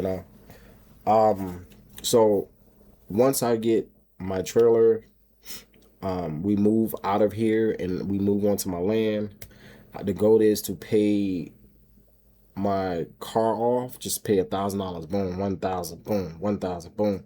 So in actually about 1 month, which is 4 weeks, I'll be done paying off my vehicle. My insurance is about $100. So the main goal, I pay $300 a month for. Let's do some math. I pay $300 a month for the land, plus $100 for car insurance, plus $200 for my vehicle, which is $179. Let me see. My internet is good. I get monthly income where my internet is always taken care of for life, right? Let me see. My internet is T-Mobile. My business internet, I got business T-Mobile internet. That bill always get paid no matter what. So my internet is always on. Usually it was 50, but it's at $70 now because I added on. I forgot what else I added on, but I get unlimited internet. My internet doesn't throttle. It doesn't slow down. It's unlimited. So you have a normal internet provider that provides residential, and I have a business internet. It's a difference. Through T-Mobile. So all my bills is basically around $600 a month. My goal is to make sure I add an extra. Let me see. Let's times that by 2. So no, let me see. $600 times 2. Let's say times 3. So 1,000. Make sure I have an extra 1,800 in my pocket. So I'm going to plan 3 months ahead. Make sure my bills is paid off 3 months ahead. Now, this is the crucial part where I'm gonna be honest and blunt to you about. I'm going to have to. I'm gonna be careful what I say. I'm going to sleep in my vehicle and go work in Tucson, Arizona. I'm going to sleep on BLM land. For people that don't understand what is BLM land, it's for the public, right? You can stay there 14 days and you gotta move. So I'm gonna make sure I stay in my vehicle. I'm gonna sleep on my bed. Then I put my bed. I got two beds in my bedroom. So my bed is literally like boom, it's big. So I got 2 mattresses and box springs in my bedroom. It was a crazy cool idea. Let me put 2 beds inside my bedroom, and I have a very big bed, basically one big mattress, basically. I think I seen Shaq video. I was like, "Ooh, let me just put 2 beds in my bedroom," and I got I could stretch out either way and it'd be big and long. So I'm gonna take one of those mattresses, put it in my SUV. I'm gonna put a blanket in there. I'm gonna have air conditioner, AC. I'll be cool. Pack like 2 weeks worth of clothes, and I'm gonna buy. I'm gonna put canned food in the car, so I have food. Always have food. Um, I'm a box of cereal. Coffee. I love my coffee. I need my coffee. What else can I say? I'll be good. You know what I mean? So I'm gonna sleep in my car. That's why everything I said in the beginning of the video was for this point here. because I know people can be like, what the fuck? My son, he's not going to be with me. My son is going to stay here. He is going to have a roof over his head. He's going to play his game. He's going to be happy. My son know how to cook for himself because he cooked at 11 years old, cooked his breakfast. He know how to make eggs, waffles, chicken. He know how to turn that oven on. He know how to bake brownies now. I taught my son how to make brownies. He know how to make cake. You know what I mean? So he know how to cook. At his age, I did not know how to cook. I learned how to cook at the age of 19, and I was a pot of spaghetti. But my son is going to stay here. The reason why is because I'm broke. I don't have money, and my credit is fucked up. I fixed everybody's credit besides my own. For the people out there, this is going on YouTube.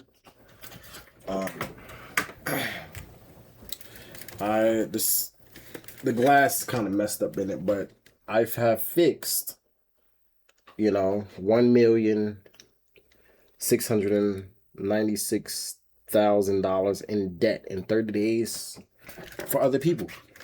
So I fixed everybody else's credit besides my own. My credit was in the beginning of this whole credit repair process, when I was fixing everybody's credit, my credit was at 760, 740. So I had perfect credit. But I had communications with the companies that had negative accounts on my credit. So I called them on the phone and asked them, can they do a referral? Hey, my name is Frank, da da da da. I'm calling these companies from my main cell phone number. That's the first mistake that I should have known better. I want to know, do you guys do a referral? No. Because if you have any form of communication with any companies that's negative debt and you get that debt removed, you trigger it going right back on your credit. So a few companies popped right back on my credit, and my credit took a negative impact. But it's okay. It's fine. I can get it removed in 30 days. I'm not worrying about that. I'm going to build my personal credit back up again, and I'm going to build my business credit. So as soon as I get work, that's what I'm going to do, because right now I literally have no money to my name. Well, I'm lying. I have I literally have $100 to my name. And this is for gas money. So I can use $50 to fill up my gas tank. And I have a full gas tank. And yeah, so that's basically what it is. So I mean, unless somebody like, yo, we can turn that $100 into $700 real quick. Let me help you make $700 real quick. To anybody on my Facebook list or whatever. But I'm quite sure that whoever inboxes me, the money is gonna be spent for gas, because once I upload this video, I'll be working a job and I'll be sleeping in my SUV. Now I would need people to understand something. I am not homeless. I am not struggling. Well, no. Yeah, I am. Well, yeah, I'm struggling because I'm broke. You are too. You don't have 50,000, 100,000 sitting in your bank account. So you're struggling just as much as I am too. And most people that do watch this video and see this video, you are in the same predicament I am. It's just some people are willing to think and do whatever they got to do necessary to make it work. And I'm one of those people, to jump off that cliff and make this shit fucking work by any means necessary. I'm willing to sleep in my car when it's 80 degrees, 90 degrees weather. I got a kid to take care of. He's going to be fine. He's going to be at home. He's going to be playing his game, eating some chips, eating some good food. You know, he got a big freezer right here. Go in that freezer, make him some steak. Then I made me some steak and some potatoes. Sounds good, son. I can't wait till we have that moment together. So I'm not gonna stay in my vehicle for a very long time. The goal is to make money till I get a RV, till I get IBC tow containers that can support water. And I'm able to pay off my bills 3 months ahead. And what I'm going to do is I'm going to tell the staffing company I need to give a 2 weeks notice and I need to come back because I need to go move, and my son is, I'm a single dad. And they're going to give me the honors to do that. And if I come back, the job might not be available. If it's filled, then can take another job. But if the position is still available, then I'll be fine. So I'll probably need 2 weeks and a half. I'll probably a week off because I need all of this. These desks are very heavy. They're not light. They're very heavy, right? I got 2 people that I'm fixing credit repair for, as you guys can see. These are credit letters. I'm not going to show the person's name. But as you guys can see, I have Equifax, TransUnion, and stuff like that. So this is a person's credit repair, right? So another guy, he's going to pay me $200 for 6 months to fix his credit. So people want their credit repair fixed. They want their credit fixed. It's going to only cost $200 to fix their credit. $200 is massive cheap because people charge anywhere from $900, $800, $1,000 one time for credit repair, or for every 6 months you pay $1,000. Every 6 months you pay. So it's either two situations. Here's what I'm gonna do, and this is my promo. Either you pay to get your credit fixed, everything wiped off your credit for $200, or if you want one thing removed at a time, you pay me $20 a month. $20 a month. You get one thing removed at a time every month, or $200 for 6 months.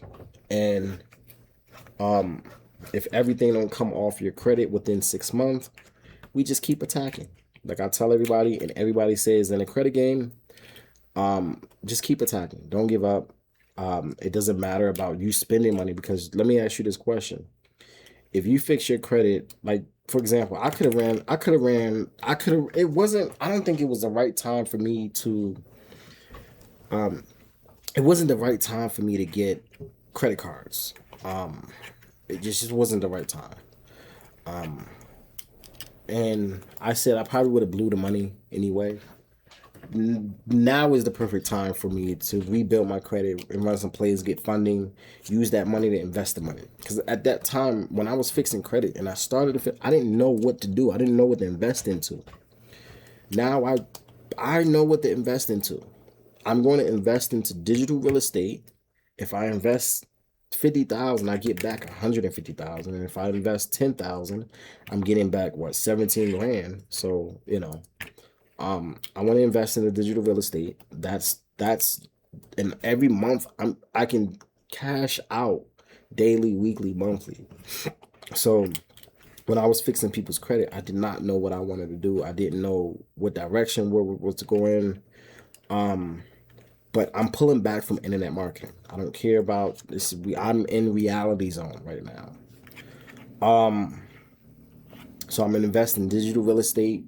Digital real estate is where it's at. I wouldn't say it's like Bitcoin, but you're getting paid double, triple, quadruple what you invest. So it's basically mutual funds on steroid. So if you invest $10,000 with mutual funds, you get paid $50,000 in 10 years. But this, you're getting paid in like 6, 7, 8 months. You're making your money back, compound interest, and everything is being tokenized. So even when I was using government websites to create my credit letters, sometimes the link may not work and it says tokenized.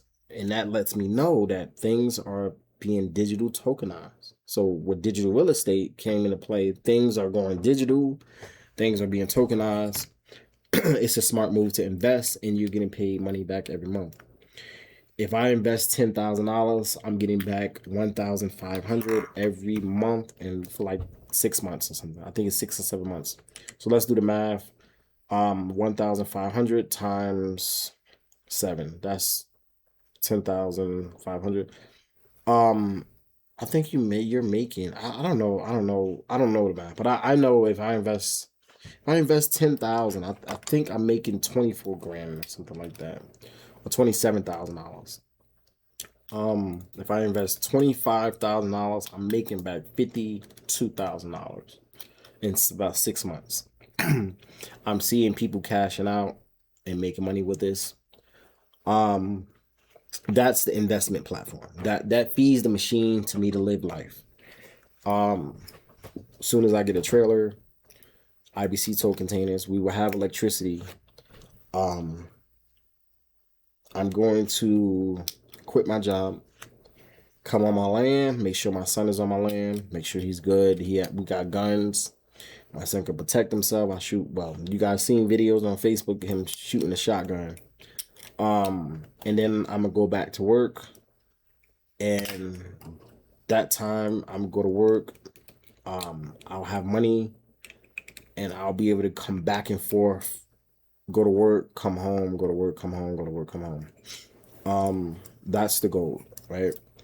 Again, when you don't have anything, find a way, make a way, don't give up. Living on a homestead, it is not easy, and sometimes you have to do what you have to do. One video that motivated me this year is a husband and wife had 6 kids, and they slept in a tent. They slept in a tent when it was pouring rain, when it was brutally hot outside. They had no way to cook but a grill. They only had a grill. They didn't have no electricity. Right? They played their little music, and then that was it. They had a solar power station, and that was it. The mom and dad went to work. They had 20 acres of land, and they made sure, I guess probably the dad went to work, and the mom stayed home and watched the kids. And they had a beautiful time. And now they build their house. That motivated me this year. If family assist can do it, I can do it. Me and my son can do it. And people that don't understand, I have prepared my son for times like this. Because people in the world is not preparing their kids. People in the world is doing way worse than we are. At least we have a vehicle, we have roof over our head, we have a refrigerator, we have a big freezer. We're doing great. It's just some sacrifice has to be made. And some sacrifice have to be made. And your dad got to do whatever is necessary to protect our empire. And right now, I am building ownership. Some people own houses. We own acres. That's the goal. So I own 2.5 acres. I'm going to buy property that's around me. That's the goal. One property next to me, the county owns it. The next property over is $409 for 1 acre, 1.13 acres. So I'm gonna buy the property around me. My neighbor, I think in the back of me, had passed away, so I'm gonna try to buy his property. I know how I have a website to look for that pulls up every well in this county. I have the website that look at all back taxes. So the dream is to buy a business so we don't have to work a 9 to 5. We're going to buy back taxes of land. I mean, pennies on a dollar. Again, I just told you the property next to me only costs $409. And that's 7 years of back taxes. So the property is foreclosed. So the county is just going to give it to me because it's been foreclosed, and it's massive cheap. And I'm gonna buy it for $400, and then I'm gonna sell it for about $3,000. Even if I sell it, but the goal is to sell it for $5,000. But even then, the lowest price I'm gonna take is $2,000. You know what I mean? Maybe I might push it to 3,000, no less than 3,000. But again, I triple my money Let me see how much is that. What, 4? That's 8. So let me see. I think it's 4 times. What, $400? Let's say 400 times 5. 5 times. I triple my money 5 times. So even at $2,000 is a steal. What can I say? And it's a steal. So I made profit, and I'm going off of, if I only sell one property a month, this can support us for the whole month, right? And I would be the cause to people to move here. What can I say? If you buy property from me for $2,000, $5,000, you getting a hell of a steal. I'm telling you this right now. Because people sell land for 10,000, 20,000, 40,000. People sell land to that price. So, I think I'm gonna get the dream. The goal is to get in that little field of back taxes. If that's working good, I'm gonna let that be my business. But the dream is to have a business that's mine and it's easy and simple that I can do, my son can do, and it will always be there. Like, I can still smell his cologne. Like, I was thinking about owning a bread route. I know for a fact the guy is still trying to sell it for 20,000. It makes about $1,500 a week. So, if I buy the bread route, that will always be a business. Business companies, restaurants, they always need tortillas. Well, tortilla route, not bread. Or buy a bread route. Because the one in like 2 cities over, they're selling the bread route for 120,000, but I think it's making 10 grand a month. The bread route next to Mexico, 6,000. So let's just say what? Maybe let's just say let's lowball it. So at $900 a week, so the bread route is making about 3,600 a month, right? And I know some people saying, "Oh, well, that's nothing." Yeah, but that's income to support your daily living, you know. And it's not overdoing it because some bread routes, some bread routes you have to be out like all day, you know. But this bread route, you get up at 5 a.m., you'll be done by 12 p.m. You know, 1 p.m. you'll be done. Go home, you know. You got the rest of the day to do whatever you need to do. And when you buy the bread routes or tortilla routes or snack routes, you purchase in a truck or the trailer. So like I said, I really, really, really would love to find something digital, that's online, that's how can I say it? That's online, that doesn't require a lot of work for me to work smarter, for my son to work smarter, because I don't want to leave anything hard for him to run if I pass away. So I don't want to own a construction business and then leave it to my son to figure out. Like, it'd be too difficult, you know. I want something very simple. A bread route is super simple. All you're doing is delivering to the companies, and the business already have about 8 to 12 contracts already in play.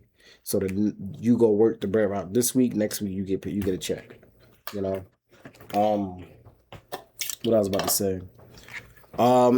Again, if buying land, back taxes, if that goes extremely well, I might just stick with that, because here where I live at, there is massive taxes for sale.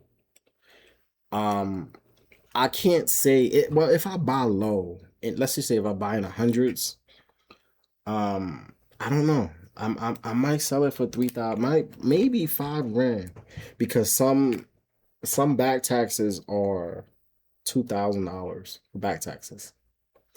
So I might be at 5 grand.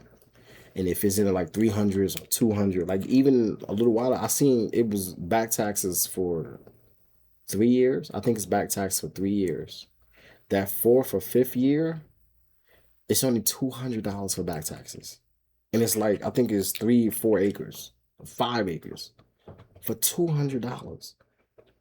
So properties like that, I might sell it for $2,000. But properties that's like $2,000, $1,000, I might sell those properties at like $5,000 a piece. People will move here, and people are moving here. Where I live at in Arizona, this is the cheapest place to buy land. I never said Iowa was the first place I seen you can get a. I had a 4-bedroom for $500 a month. The 2,800 square feet. That's huge to people that don't understand. That's a huge property. Had a massive horse shed. It's big. Then I had a basement. This is one of those areas. I'm kind of glad I came here. My ex-boss, their family brought me here, so this is how I find out about this place. When I came to Arizona in 2019, I wanted to know where was the country at. And I know where the countries are at because I was living in Yuma, Arizona, and in Yuma, Arizona, there is no countries. There's open deserts. There's acres and lands. Here was another thing too, and this was fucked up. People knock on my door, and I have everybody in town. They come over, you know. They lend a hand. I help people. A lot of people. People help me. It was a guy. So in the beginning of this video, I said I was taking care of the neighbor, and he's now on hospice. So hospice have to come here to take care of him. What was messed up was a white guy, tall white guy, chubby. And he said, "I'm looking for such and such." I said, "Who? I don't know who that is." I said, "Yo, let me ask you a question. Y'all hiring?" No, we not hiring. No. Right off the bat, he said we ain't hiring. See, this is where it kicks in because now you're not caring about the conversation. Because the person is asking you a valuable question. He's not, yo, you got $1 on you?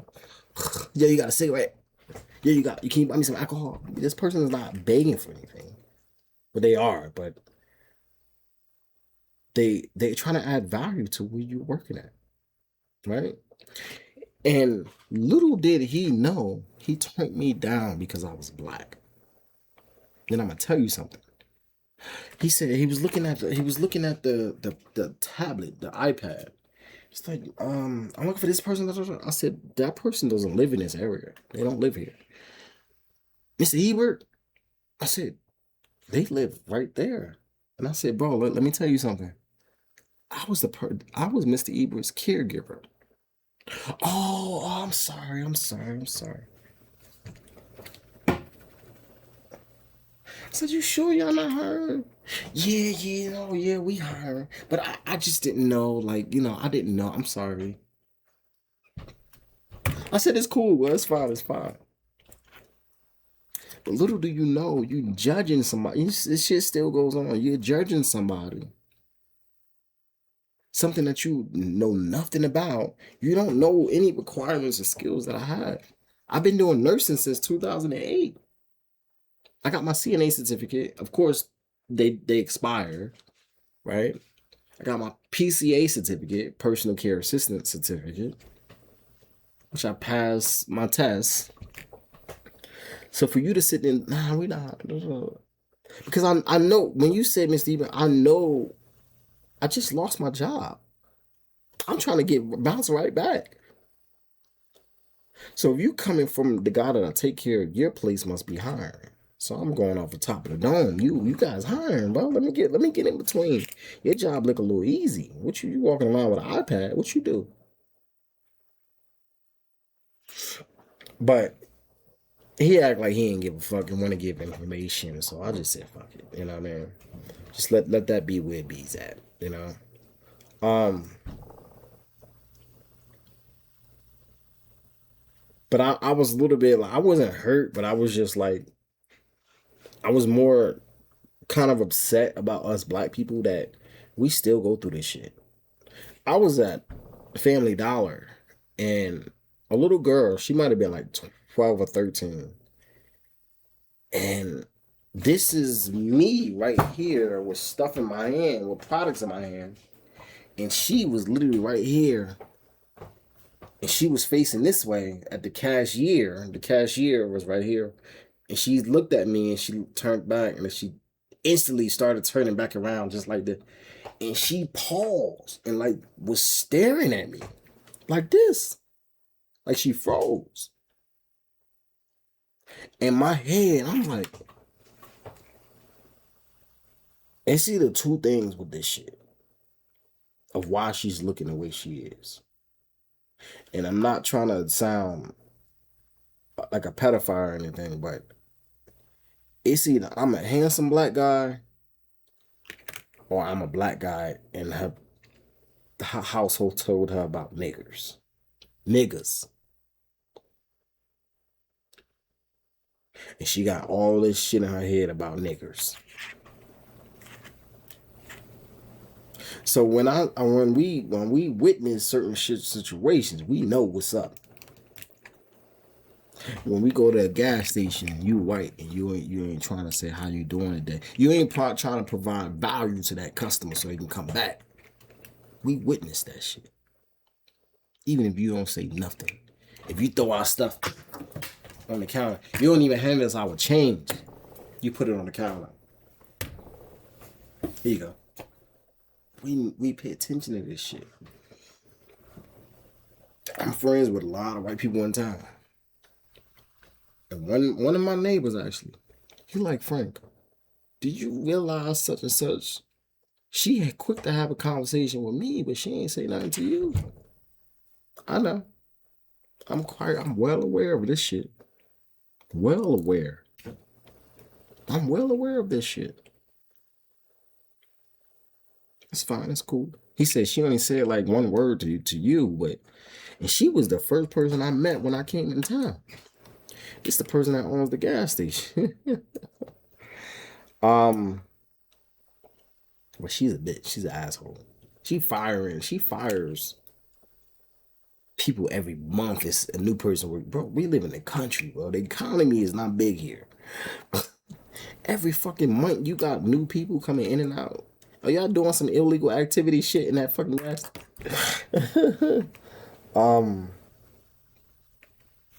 I don't know.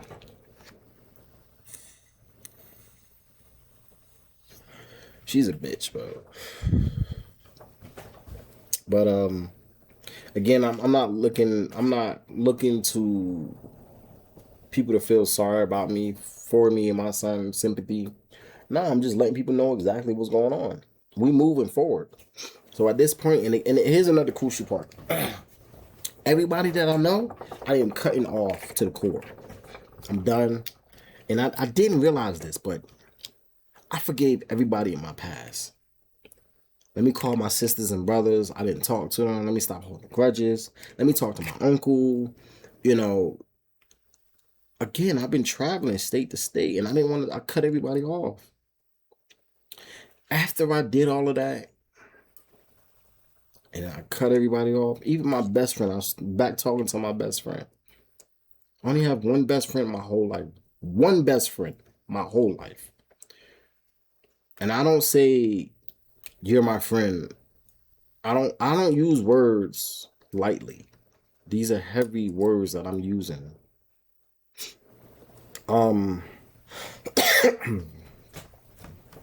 I cut my sisters off. I cut my brother off.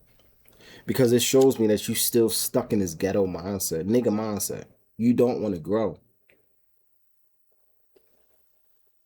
And I cut my sisters and brothers off in the beginning because I needed your help. Bare bones needed your help. Can you cut the electricity on for my son? My rent is $1,000. I just moved into place. My rent is $1,000. I just need electricity. Just for 1 month until I pay my own electricity bill. So my electricity bill, I pay my bills. Then I get the electricity cut off in your name. See, people don't realize I travel, so I understand the economies. I understand. I can be in the city or town for 3-4 days, and I know this is not the place to live. Nah, see, when you live on the East Coast, the middle of the map, and the West Coast, They live off of different systems, and people don't understand that. People think the electricity on the West Coast, wires run all the way through to the East Coast, to the East Coast all the way to the West Coast, and it doesn't work like that. And technically, wires don't even run state to state. Technically, because there's well, from the south to the north, to the south. I'm sorry, guys, I gotta scratch my ear. Technically, people don't know wires don't run from north to the north of the map to the south. They don't. Usually, if you on the East Coast on this side, you live in Brooklyn and you go to like fucking Maine, there's different electricity companies. But people don't understand it.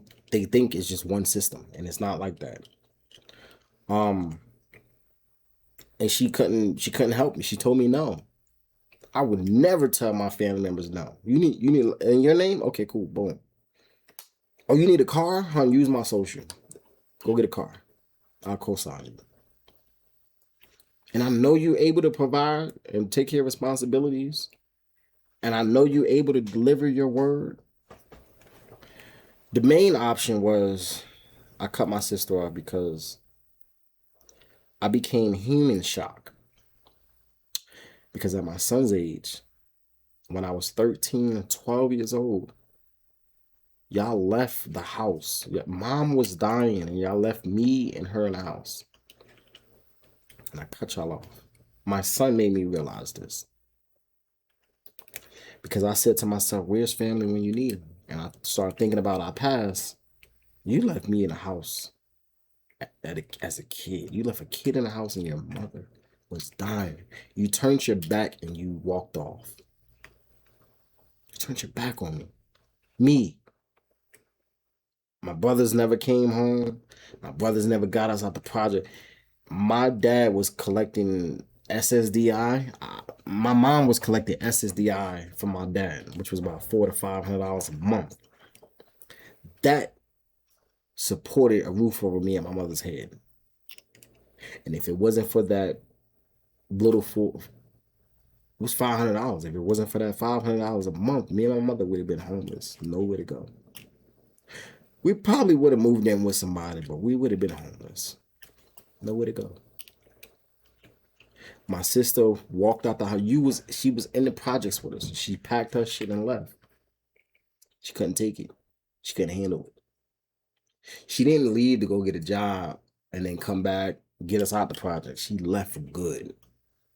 My brother lived around the corner, was hustling, playing with drugs, guns. You in these streets and you can't even get your mom's. What are you hustling for? What's your purpose, nigga? What's your purpose as a man? You don't even got your driver's license. Y'all never owned a home. Y'all never owned bank accounts. So I can't, as a little brother, I can't go to y'all. How do you purchase a car? How do you get a home? You using females as leverage. What fucking man is good as that? What good of a man are you if you using, oh bitches, I'm about to use her for a place to stay. I'm gonna use her car. What good are you as a man, bro? You know what I mean? You got a son. Your son needs. I'ma shut the fuck up. My brother's a single dad. Salute to him, right? But no, fuck this. I don't care. If your kids need help, get them help. I don't care how good you think they don't need help. Because when it's time for it, you should have got the help. Black people, what we tend to do is block the help that's there. And this is the concept that I don't get about American. We so quick to judge, but we don't understand the situation in our backyard. My son have ADHD. He have outbursts. So when I got custody, I made sure we went to therapy. Filled out that Social Security paperwork. I made sure of that. That Social Security check might be able to help us. These pills and medication might be able to help. But actually, it did help him. Until I figure out how to do until I figure out how to do grow medication from the garden, and then I can cut us off the medication. So cut my family off. In the Bible it said you can't love me as God, Jesus. You can't love me as Jesus till you forgive and love everybody else. And that's what I did by the story that I told you guys. And again, this is no offense to people, but even with my best friend, like, when it's like it sucks because the person that helps everybody get the end of the short stick, you know. And I told my best friend, I'm like, yo, let me borrow $200, you know what I mean? And first he was like, let me call you right back. He didn't say, we was talking and laughing and joking on the phone. But he was like, give me like 2 days. He said, give me 2 days. And then I text him today. Well, he texted me this morning. And inside the text message, he's like, I told you, well, he said, I told you, give me 2 days. Basically, that's saying I don't have it. It's not what you said over the phone. Nigga, be direct, motherfucker.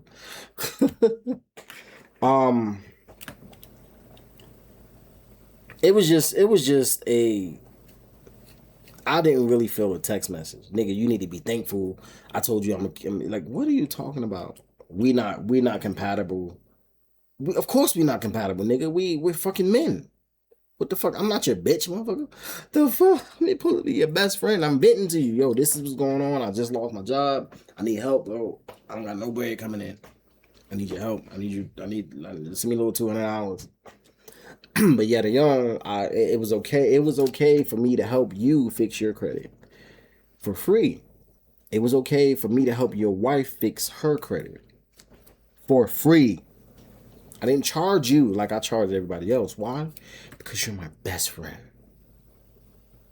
I'm gonna let that sink in for the people. I can show you how to text message, but I didn't want to show you how to text message. I'm not gonna show you the text message. This is, again, I'm not here to expose my best friend. This is not what we're doing. I'm just a man that's venting. A grumpy old man that complains a lot. So when he said that to me, I kind of got hurt. He said in a text message, he said, I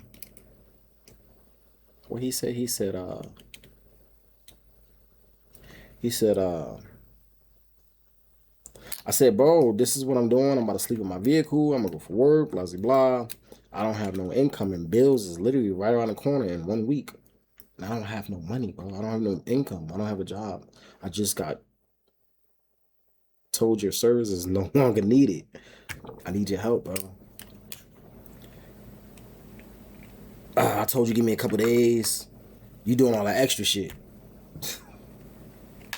But it's okay for you to call me on the phone and complain about the issues that you have going on. It's okay. You doing all that extra talking. Da, da, da, da, da. I'm like, bro, like, I'm venting to you. Like, I'm about to go sleep in my car. I'm gonna go for work. Blah, blah, blah. Like, you just told me one of your construction workers fucked up. You gotta come out of pocket an extra $1,000 to pay for extra materials because one of your workers fucked up the supply chain. You're venting to me.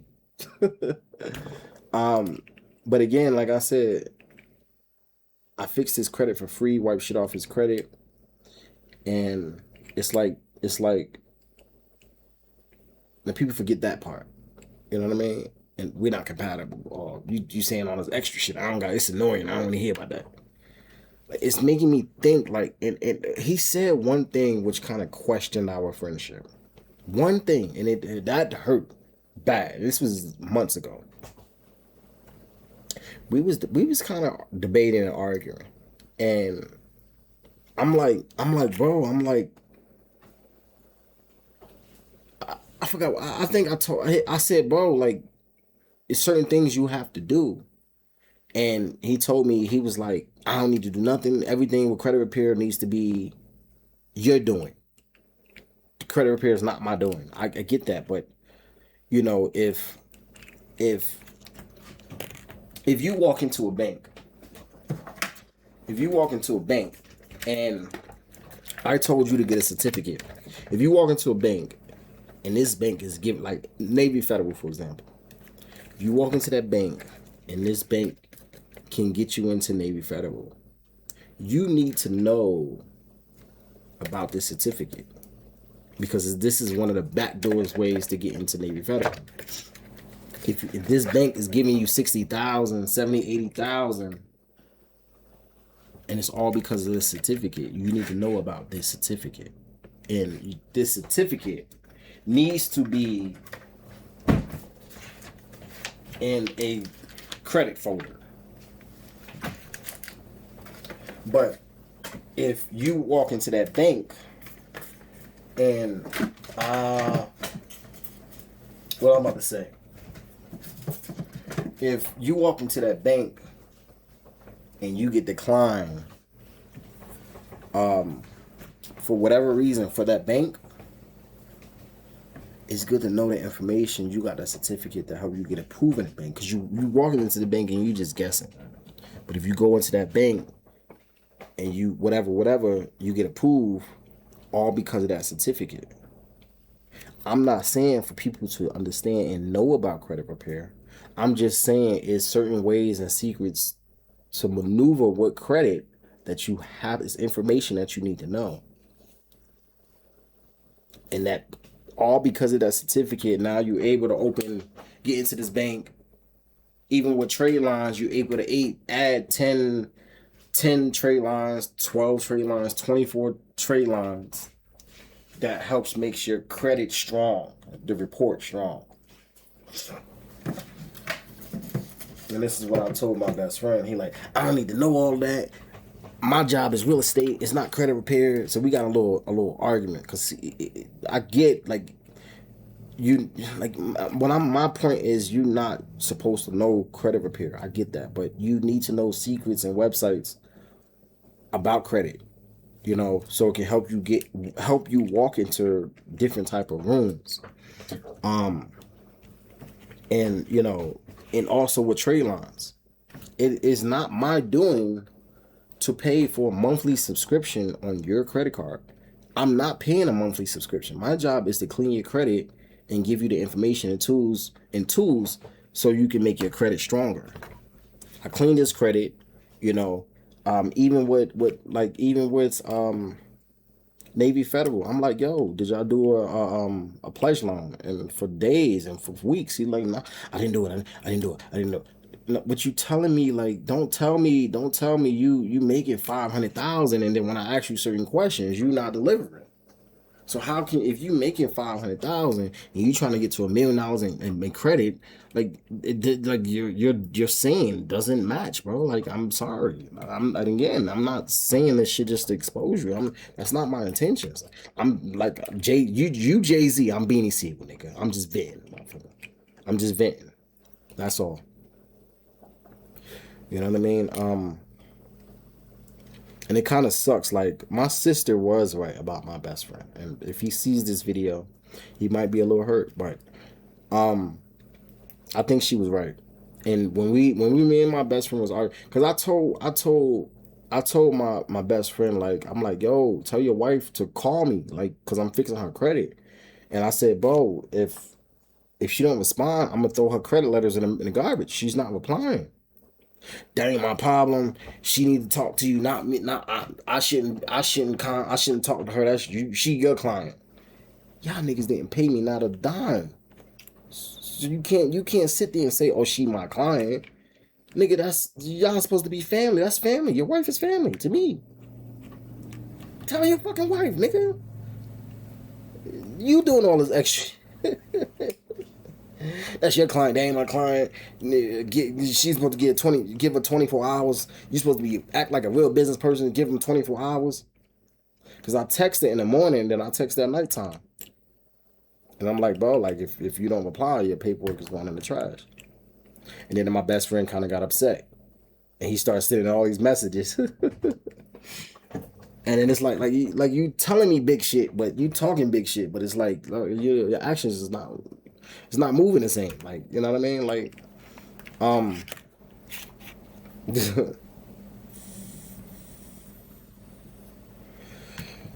You want to make $1 million in credit repair, but you're not willing to follow the process, bro. I need your help. I'm in need of your help, bro. I need you. I need you. When you need me, I'm there. I'm there. I'm getting it done. I'm not going back. There's no back and forth. I got you. As soon as I get paid, I got you. Boom. What I told you what I was gonna do, I'm keeping my word. So even with today's time, right now. Oh yeah, I got you. Like, give me like 2 days. I'm gonna send it to you. All right, cool. Well, maybe you gotta make some money from customers. Maybe you gotta cut somebody hours short. Just send me the $200. Cause my accent is, I don't ask people for money. I don't ask people for anything. If I'm literally on my back is against the wall, I'm gonna come to you and I'm gonna ask you for help. I'm gonna come to you and ask you for help, and I'm like, I'm gonna base your help off of what you told me, right? And then I text him today. I'm telling him what is going on. Yo, I'm about to go get a job. I'm about to sleep in my car. So I can buy a trailer and all this. I don't need all that extra talk. It's too much back and forth. I was like, what the fuck, bro? Like, nigga, you really changed for the worse. Because that shows me your conversation and your energy is selfish. You wanted me to fix your credit. I've done that with no problems. As soon as I get paid, I'm going to put you in a slot of fixing your credit. Credit repair, people don't understand, it's not cheap. And it's just this. He been this way since we was 25, bro. You tell me one thing, but then I'm in front of you. It's a totally different. That's way different than what you told me over the phone. It's way different. The vibes is not, the energies doesn't match from what you told me to exactly what it is right now. It's two different things. Now, I got back in contact with my best friend because I wanted to apologize for my fuck ups that was caused in your household. Whether you sending me $200-$300 paying for a plane ticket, whether I fuck up a vehicle with something, I kicked you out of my house, like me having sex with your friend, your what you call it? What was it? Your female friend, like. That's why I got back in contact with you. And then after all of my relationships, I realized, I watched the video. He said, you need to forgive people in your past. Even if they hurt you, even if you don't want to talk to them. But I did that without even knowing that's in the Bible, and I forgave everybody. But it's just people's hearts, people respects and morals is just not the same. Like, how are you going to text me that we're not compatible? Of course we're not compatible, nigga. We're two different people. You move way different than I do. And then you're going to tell me, oh, that's your client. I'm not talking to my wife to talk to you. What the fuck? Y'all live in the same house. Go down steps to get your wife. Just put her on the fucking phone. We're doing all this arguing over the phone. Why are we talking? We could have used that to talk to your wife. All I needed for her was create an FTC report account. That's all I needed your wife to do. And it hurted me because I got back in contact with him and I apologized to him. I'm sorry for my fuck ups in the past. Whatever I've done to cause harm to you and your wife, I'm sorry. At the time, y'all didn't have kids, so I'm all my fuck ups. It's from the age of 25 to whatever. When we was having that argument, yeah, you got back in contact. Well, our relationship is for you. You, Frank, the power's in your hand, Frank. You fixing our credit, Frank. What he said, we back in contact with each other for you to do credit repair. And I got pissed and I yelled on the phone. I said, you motherfucker, you a fucking lie. That wasn't my intentions. Because now you putting something that's not there, that wasn't there.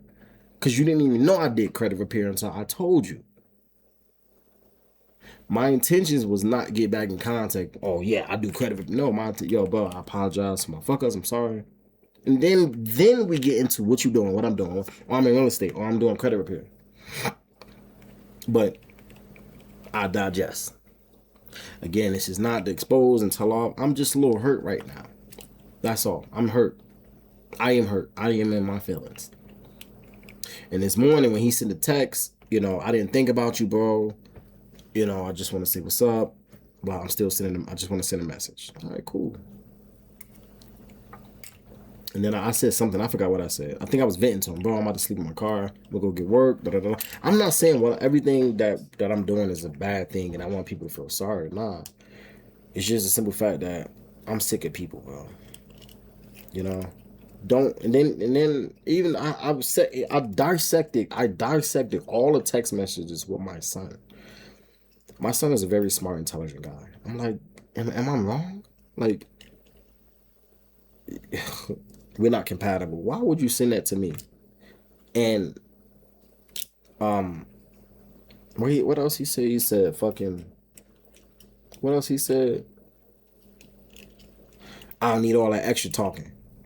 You're my best friend. I'm supposed to vent to you, bro. You vent to me all the time. Oh, I get it. I understand. So when we had we argued in a text message. It's not even an argument. We argued in a text message. And we argued over the phone. In that phone call, it showed me one thing. My intentions and his intentions is two different things. My intentions was a sincere apology. Apology. He said, don't even worry about it, forget it, leave it alone. We squashed it like we never left each other's back.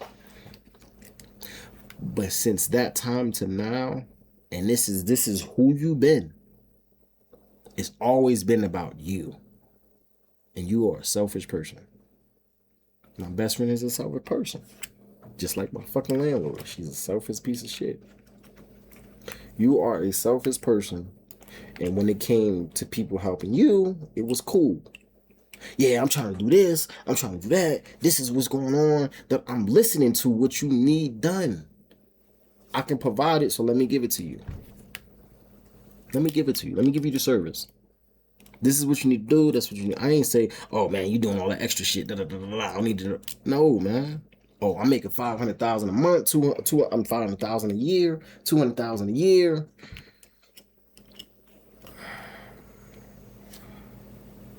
But the math ain't math in the conversation. Frank, you need anything? Yeah, send me $40 so I can get some stamps.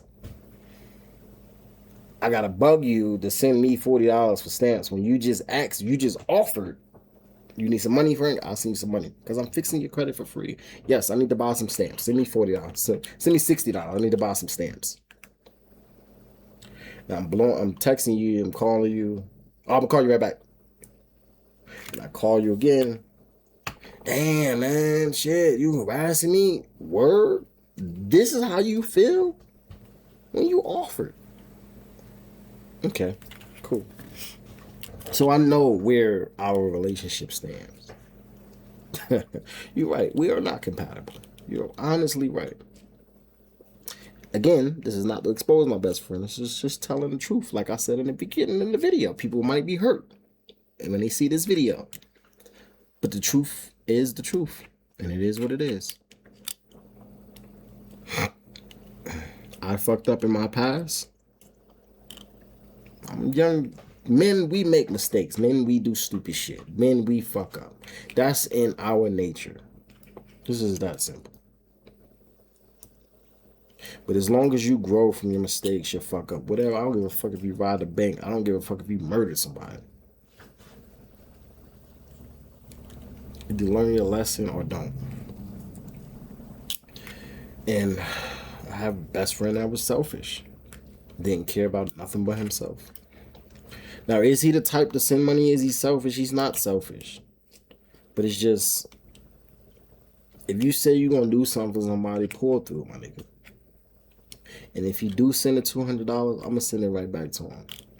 Because I would not. You're from New York City, I'm from Jersey. We both went to high school together. I will not be best friends with somebody that only think about themselves.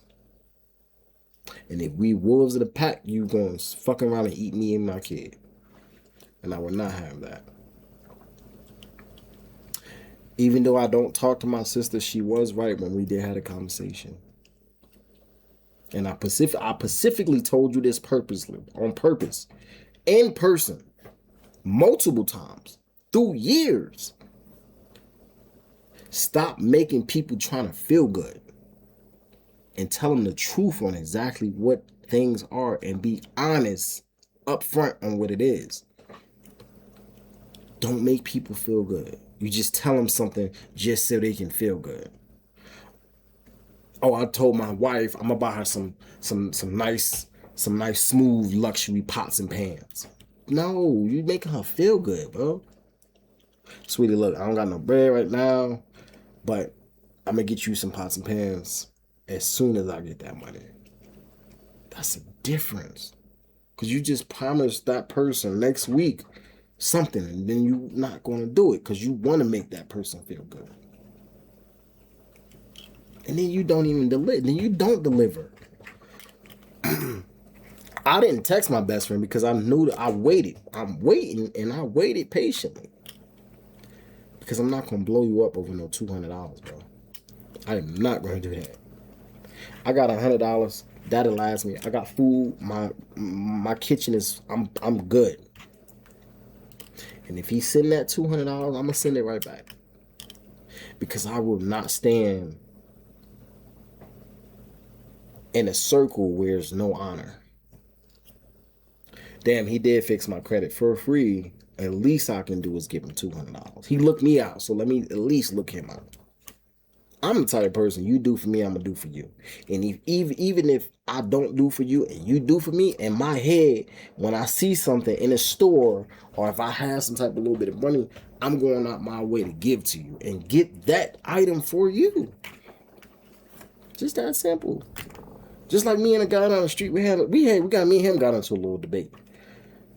Because he did the same move my best friend did, and I wasn't feeling that. I put $2,000 in your pocket.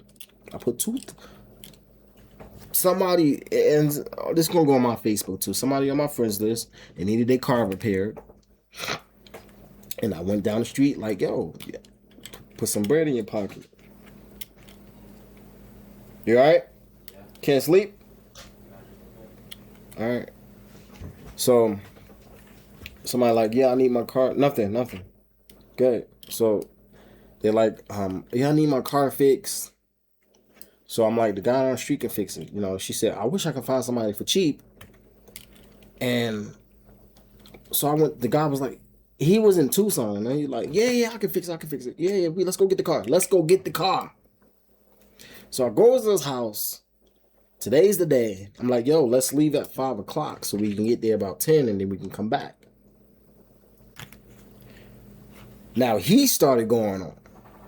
That's stuff in between the conversation that had nothing to do with nothing. I can say a lot, but I'm not. Because this will tell you exactly where the mindset went. Because you over paranoid. Man, I don't got my license. I'm not going to go. I said, bro, that's not what you told me on the phone. Oh, why don't you get such and such down the street to go get the car? Bro, I didn't include them in this conversation either, and I include them in the money. It's your objective to go get this car. And you just said you can fix the car there. No, I'm not going to do it. No, why don't you go get the car? Because I scared to drive a trailer. Nah, it's too much. I'm like, I don't want to risk going to jail. I said, oh my gosh. And then we just started going back and forth. And I'm like, bro, this is not what you said, bro. Nah, I don't have my license. So why did you agree to it in the beginning? You get paid every single month. You make money by fixing cars for free. And I'm putting money in your pocket and you putting the issues on me. I don't have my license, so I'm not gonna go. I asked you 2-3 days ago. You had some like $600 on you, bro. You gonna go get your license, your driver's, your ID? That was your problem. As long as you driving straight and your tag's not, you know, you good, the cops ain't gonna pull you over. What he said, motherfucker said, why don't we take your truck? Your truck can handle it. It can pull it. Let's go get my truck. I got full coverage. I got insurance. My payments are paid off. My car's up to date. Let's take my vehicle. No, I'm not gonna go. I'm not gonna go. My license. I said, what the fuck? And I got pissed off, bro. And he started going, this and that. I said, bro, you doing that? The shit you doing right now is what females do. Either we gonna get this done as men or we not. I didn't call him a girl. I'm just saying all that talking, there's too much back and forth. Either we gonna do it or not, bro. So when I was talking to my best friend, it's different because I'm telling him what I'm about to do. And then he hit me with, we're not compatible, or, you know, we're not compatible, or you're doing all this extra shit talking. That's kind of different because I'm venting to you. But I think what I'm going to do, man, I'm cutting everybody off. I'm going to keep it exactly where I had it at for years. To people that see this, they may be like, oh, Frank's struggling. You call it how you want it. But in order to take losses, in order to lose, in order to struggle, in order to win, you must sacrifice, you must struggle, you must go through challenges. This is one of those times in my life. Here's what I'm gonna say. My power happened when challenges happen in my life. And I come out bigger and better. And even if I'm doing what I gotta do, I'm owning land, I'm owning acres. I'm gonna say this again. Some people own houses, but I own some acres. It's a difference. It's a massive, big difference. And if they own a house, they're depending on the city's system. So the city control. You wait until the city, the water get cut off. You wait until the city cut that water on. The power you're waiting to the city, the state, cut that shit back on. My objective and my goal is to opt out of all of that. I'm not the only one struggling in America. There's a lot of people are. There are some people who are exactly going homeless. I will not go homeless. I can go to Phoenix right now and get a job today. Start working tomorrow. So the goal is build on the land, opt out of the rat race, and build my own system. Build an income, some type of supply chain where supply chain where I am in control of my money. And even me owning land and making that my business, me thinking about this now, this is really owning land, even if it's a zombie apocalypse attack, that can really play in my favor in massive ways. Because even if we go on a zombie apocalypse attack, I own that piece of land. And I can trade it for something. And I can protect my empire. Taxes here, when you buy land, is about $21, $26. It might be $50 at the max. But that's raw land. But like I said, I think me turning land back taxes into a business is a lot more valuable than the bread route. Because if we go on a zombie apocalypse attack, whatever the case may be, stores shut down. We have no type of leverage, you know. And I can also build not Earthship, but I can pay the guy some good money to build a dome on the pieces of land that I'm going to own. Again, guys, I'm telling you guys exactly what's going on. Some people likes to lie about how much income they're making. Some people don't like to tell people the truth. But I'm letting you guys know exactly the truth on what it is in my life that's going on. Even though I am losing, I'm still winning. So this is why I'm not sad. I'm not depressed. I'm a little bit stressed out. I'm worried. Why? Because I'm a single dad. This happened to the best of us, you know. But a lot of people, they tell me, they say, Frank, one thing about you, bro, you a hustler. You make money, bro. You know what you're doing. You know, you got this. So I no longer have my main income, but it's cool. It's okay. I know how to get work and income and money. So this is another level in my life where I'm leveling up. And like I tell everybody, Nipsey Hussle said it best, and I'm following Nipsey Hussle and Eric Thomas way to move in life. Eric Thomas said it's either not important, somewhat important, or urgent. If you make decisions just off of those, you will be perfect in life. And the reason why I say that is because it's urgent, it's important, it's somewhat important, it's not important. Is it important? Is it urgent or not urgent for me to get $200 from my best friend? It's urgent, bro. It's urgent because it helps me with gas money. Is it urgent for me to cook dinner for my son? Yes, it's urgent because he need to eat, or he might have a heat stroke. Right? Is it urgent for me to argue with my best friend? No, it's not urgent. So when he sent all of those text messages, I heard his point. I told him my point. Bro, I'm not saying all the extra stuff. I'm just venting to you. You're my best friend. And he's replied back like 5 more times, so I knew he was pissed off. You told me as my best friend, I'm a little hurt. I'm sad and I'm upset. You told me, put yourself in other people's perspective. And then you'll see how to handle the situation. Instead of downplaying everybody, you know, or downplaying, because that's what I think he does. He downplays people. Oh, we're not compatible. What did that got to do with anything? What, I'm not your bitch, bro. My sister was right, and I don't think I said it in this video. You are the type of person, man, that buys people. You are the type of man that buys people relationships. You type does you flex your material shit. Let your friendship do the talking.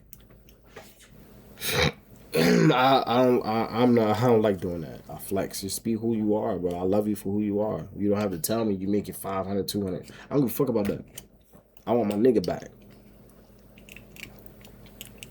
I hold you down, you hold me down, we grow together. That's the type of dude I remember. Not no, oh, I got that, oh, this. Even if I say, oh, this is my house, and I'm renting it for the landlord, this is not my house, bro. You just told me a lie.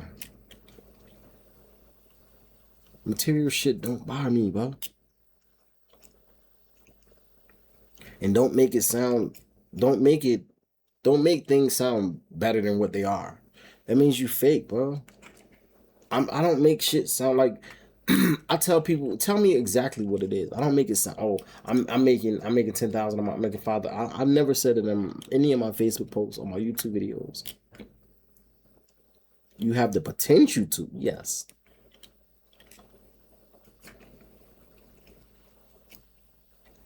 I'm just hurt, guys. I'm venting. I'm sorry.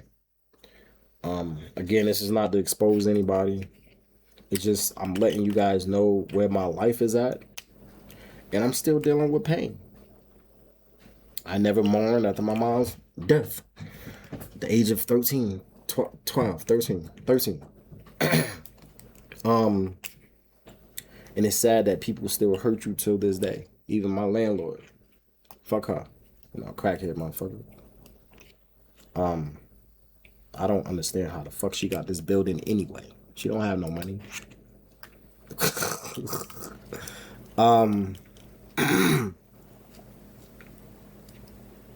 I think I'm gonna 2019 is when I removed everybody from my life. Everybody.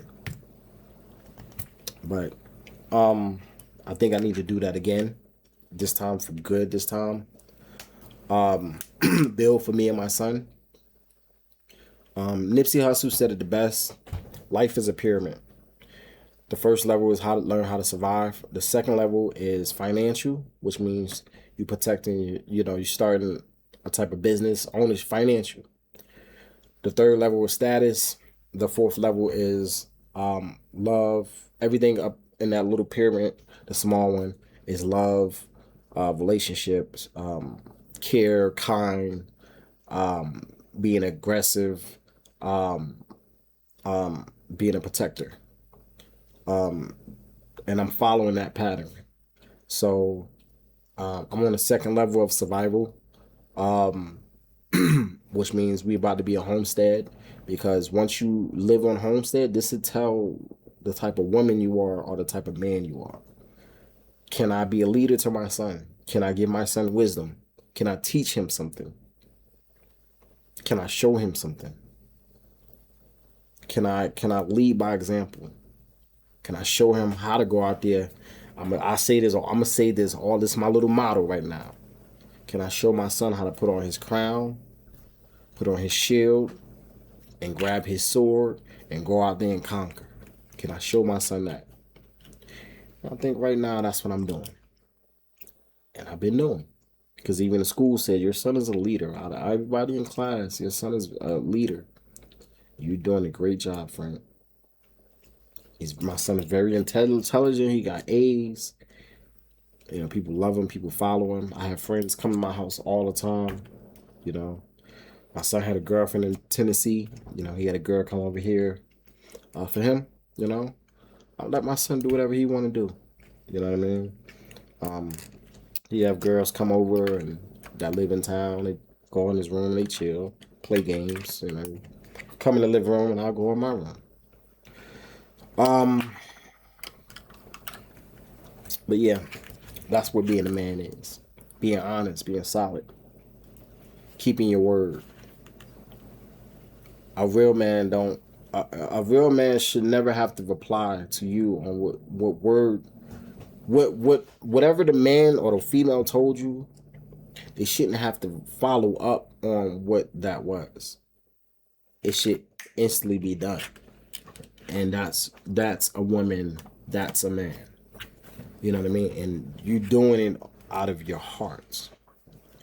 So, I think right now I'm only focusing on me and my son because I realized this year alone, up to a few years ago, I put everybody else first besides myself. I even risk my health for others. Only thing I'm focusing on is me, my son, finding me a wife to settle down in life. That's the goal. My household. And I'm not letting anybody in that fucking bubble. And I mean that too. Even if I get married and I get a wife, I don't want nobody inside that fucking bubble. None.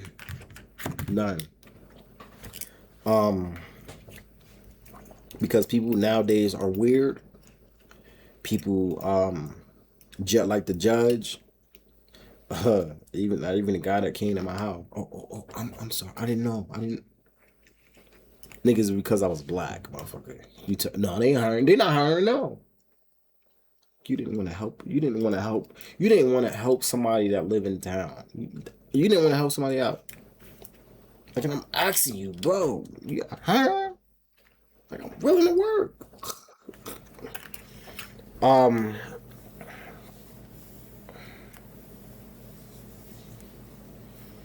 The hardest challenges in my life become a better outcome later. So,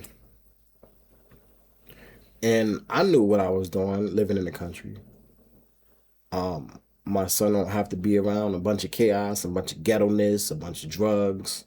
Well, I'm lying because this fucking apartment complex, even in the fucking country, and I never expected this, but people use drugs here. It's like sad, but they all elderly people, which is kind of sad. But I'm gonna move out of here. We're gonna move on our land. Go work a job, get a trailer. I'm gonna get a U-Haul truck, put all of this furniture in a U-Haul truck. I don't care if things are sitting outside, and I put all of this shit under a tarp, and then build like a 10 by 20 box. Put all this stuff in the box. I'm just a little stressed out, guys. That's all. Hurt, stress, and pain a little bit. But I pulled back from the internet.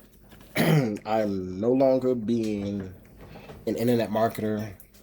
I may push things here and there, but I think I'm gonna delete my Facebook account. And just the things that me and my son is doing.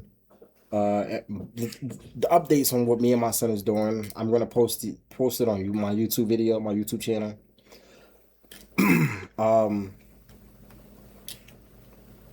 I'm just a grumpy old man that complains a lot. That's all. I'm not a dick. I'm not an asshole. I'm just an honest person. That's it. And I would rather, like I said, I would rather have that than a person being fake and phony behind my back and on some fuck shit, on some bullshit, you know. Yeah, so that's the goal, guys. I hope you guys enjoyed my story on things that have happened this past month. On my land, me and my son went to cut our grass, my grass for my land, 2 days in a row. Well, 2 days. I'm gonna start getting to work more on my land, and you guys are gonna know exactly what's going on. Things are not final, so things might change. I might get a container home. Who knows? But I think the cheapest route is going to the dome route. It's not expensive, and yeah, So what I'm going to do is I'm going to buy land, like three pieces of property right next to me. I'll buy all of these properties next to me to make it about 5 or 11 acres. And then I'm going to opt out of the county system. See, the best thing about here where I live at is even on the land, you can build how you want to build by opting out of the county's infrastructure, rules, right? But people have to do this now before the county pulls that away. Because, you opting out, you can build whatever you want, and some people, they do take advantage and they spoil and ruin it for others. So I think I'm gonna buy 4 acres and get this out the way. Stuff is gonna happen fast. It's gonna happen fast for us. Me and my son was gonna go move to Phoenix, but whether you own a business, whether you live, it's expensive in Phoenix. It's very expensive. I think where I live at, and the route, you can't really do certain things neither. Where I live at, Kingsman, Arizona, the Grand Canyon, these are where people are moving to. Arizona is just one. There are probably 4 other states, and my place is one of the top in America, where it's across the board, on the land, opting out, building how you want to build, codes, zones, it's cheap, so I'm happy that I live where I live at now. Because the goal was to live, the dream was to live in another country and build in another country. But I said, bro, that's just a dream. That's just an idea. Come back to reality. The government stuff that's going on. The government stuff that's going on. You need to own some land. So I done that. It happened. It fell in my lap. It's a blessing. Till the next time, we've been on here 2 hours and 30 minutes. I appreciate you, your time, your energy, your effort. And I appreciate you, your wife, your husband, whoever watched, both of y'all watched this video. Thank you so much. I love you sincerely. To my best friend, my family, my friends out there, I love y'all sincerely. Love y'all dearly. But I think I'm gonna have to cut my ties with everybody and part ways. People are different now. The perception of relationship have changed. We're different people.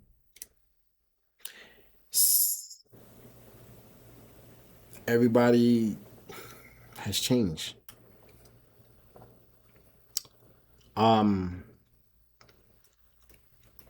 My objective since I've been little was love. So that never changed. You know, communication. Just communicate with me. That's all. Because if you don't, I feel like you're neglecting me. You neglecting, person don't care, you know. It is what it is. It's facts. It's truth in that. I'm not the only one that's saying this. So, till then, we're going to see you on the next video. Today, when recording this video, I'm going to make an intro video. I'm going to make an outro video. Yeah. And next video, I'm going to add my son to the video. So, see you at the beach, the banking at the top. Stay focused on you till the focus is on you. I love you all. May God be with you. Hope you guys have a blessed one. Until then, you never know. My next video, I might find my wife. I'm just messing with y'all. Maybe, hey, you never know. So I hope you guys have a blessed one. Don't do anything I wouldn't do. And build for you and yours. Build for you and yours. Learn the whole system. If you have not, start doing it.